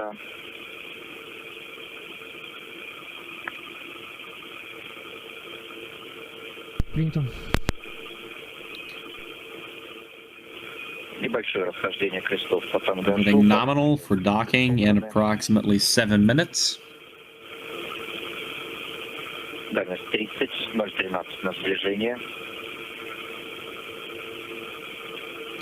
They are going to slow down to, I believe, 1 centimeter per second, or maybe it's 10 centimeters per second. I don't remember. But pretty slow to make sure that they are docking in the correct manner. 25 метров, 013 на сближение. Принято.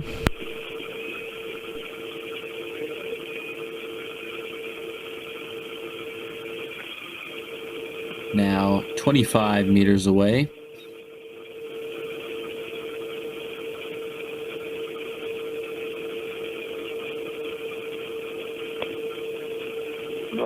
метра, 013 на сближение.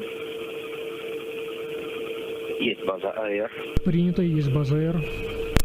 Есть инструкция ССС АГТ. Принято. Мишень на полградуса ниже центра ВСК.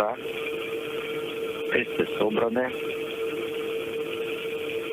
Принято.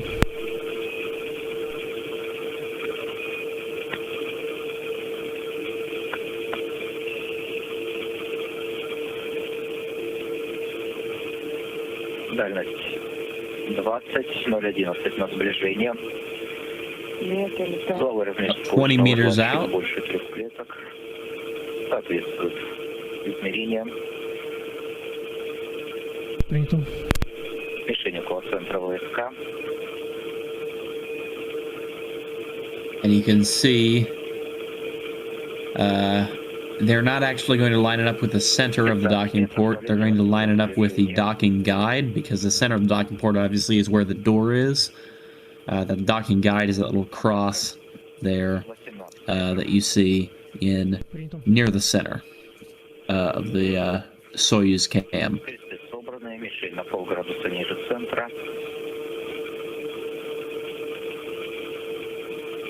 5 minutes out.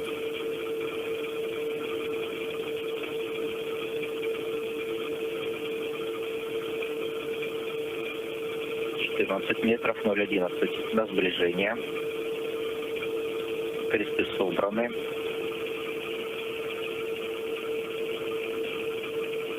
$15 meters. Мишень в центре ВСК.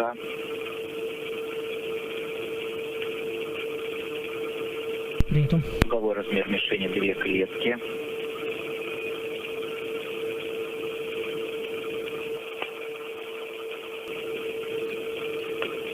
Кресты собраны. Мишень на полградуса. Правее центра ВСК.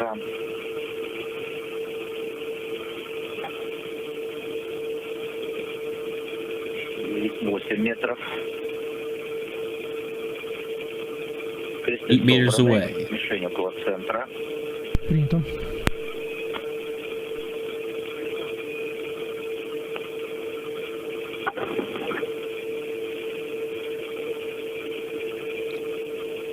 Метров.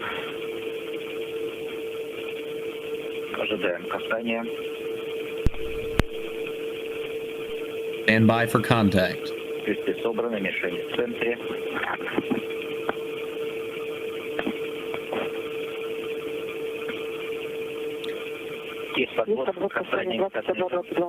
And contact confirmed.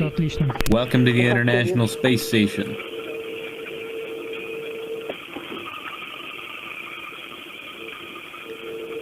That is amazing. Давайте перейдем на формат. Docking was confirmed at 17 hours 52 Zulu. Принял.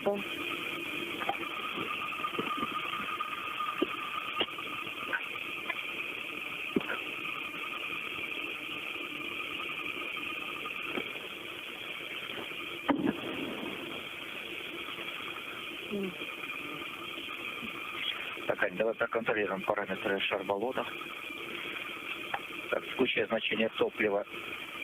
Топлива 507.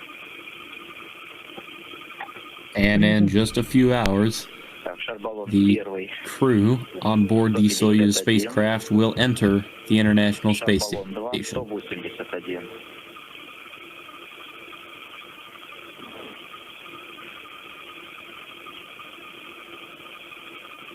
Шарбаллон 2, повторите, пожалуйста.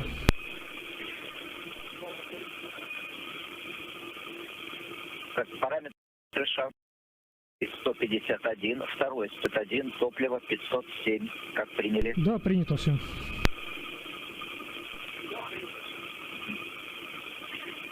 Так, далее ожидаем опускания штанга СМ. Выдвинуто есть. Есть, да. Работаем по странице 57.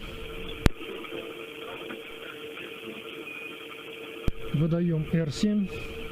Так, выдаем R7.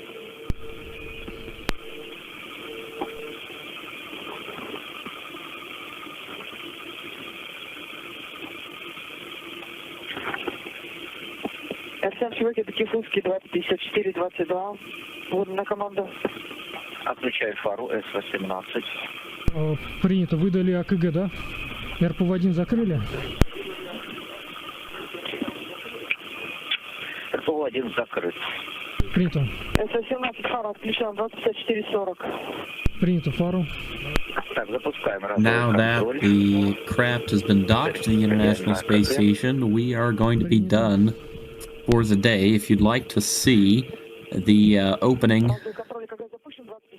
of the hatch and the official welcome ceremony, I'll post that in the chat there. Thank you everyone for joining us. Unfortunately, Aiden is not in a position where he is able to say goodbye, but he is still with us, pulling the levers behind the scenes. Max, you got anything to say? If you're still here.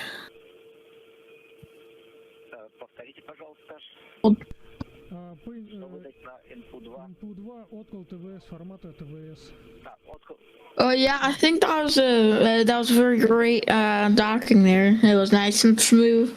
They were able to get right on target, and now we have 3 more astronauts, 2 cosmonauts, 2 astronauts back onto the ISS. We certainly do, and pretty soon we'll start Expedition 75 on the International Space Station, continuing the legacy of continuous in-space habitation. As you can see, the International Space Station is going into the night side of the planet, and they're going to, over the next couple of hours, more firmly attach the craft to the station. So from everyone here at TSDG, that's been a wrap, and we'll see you guys next time.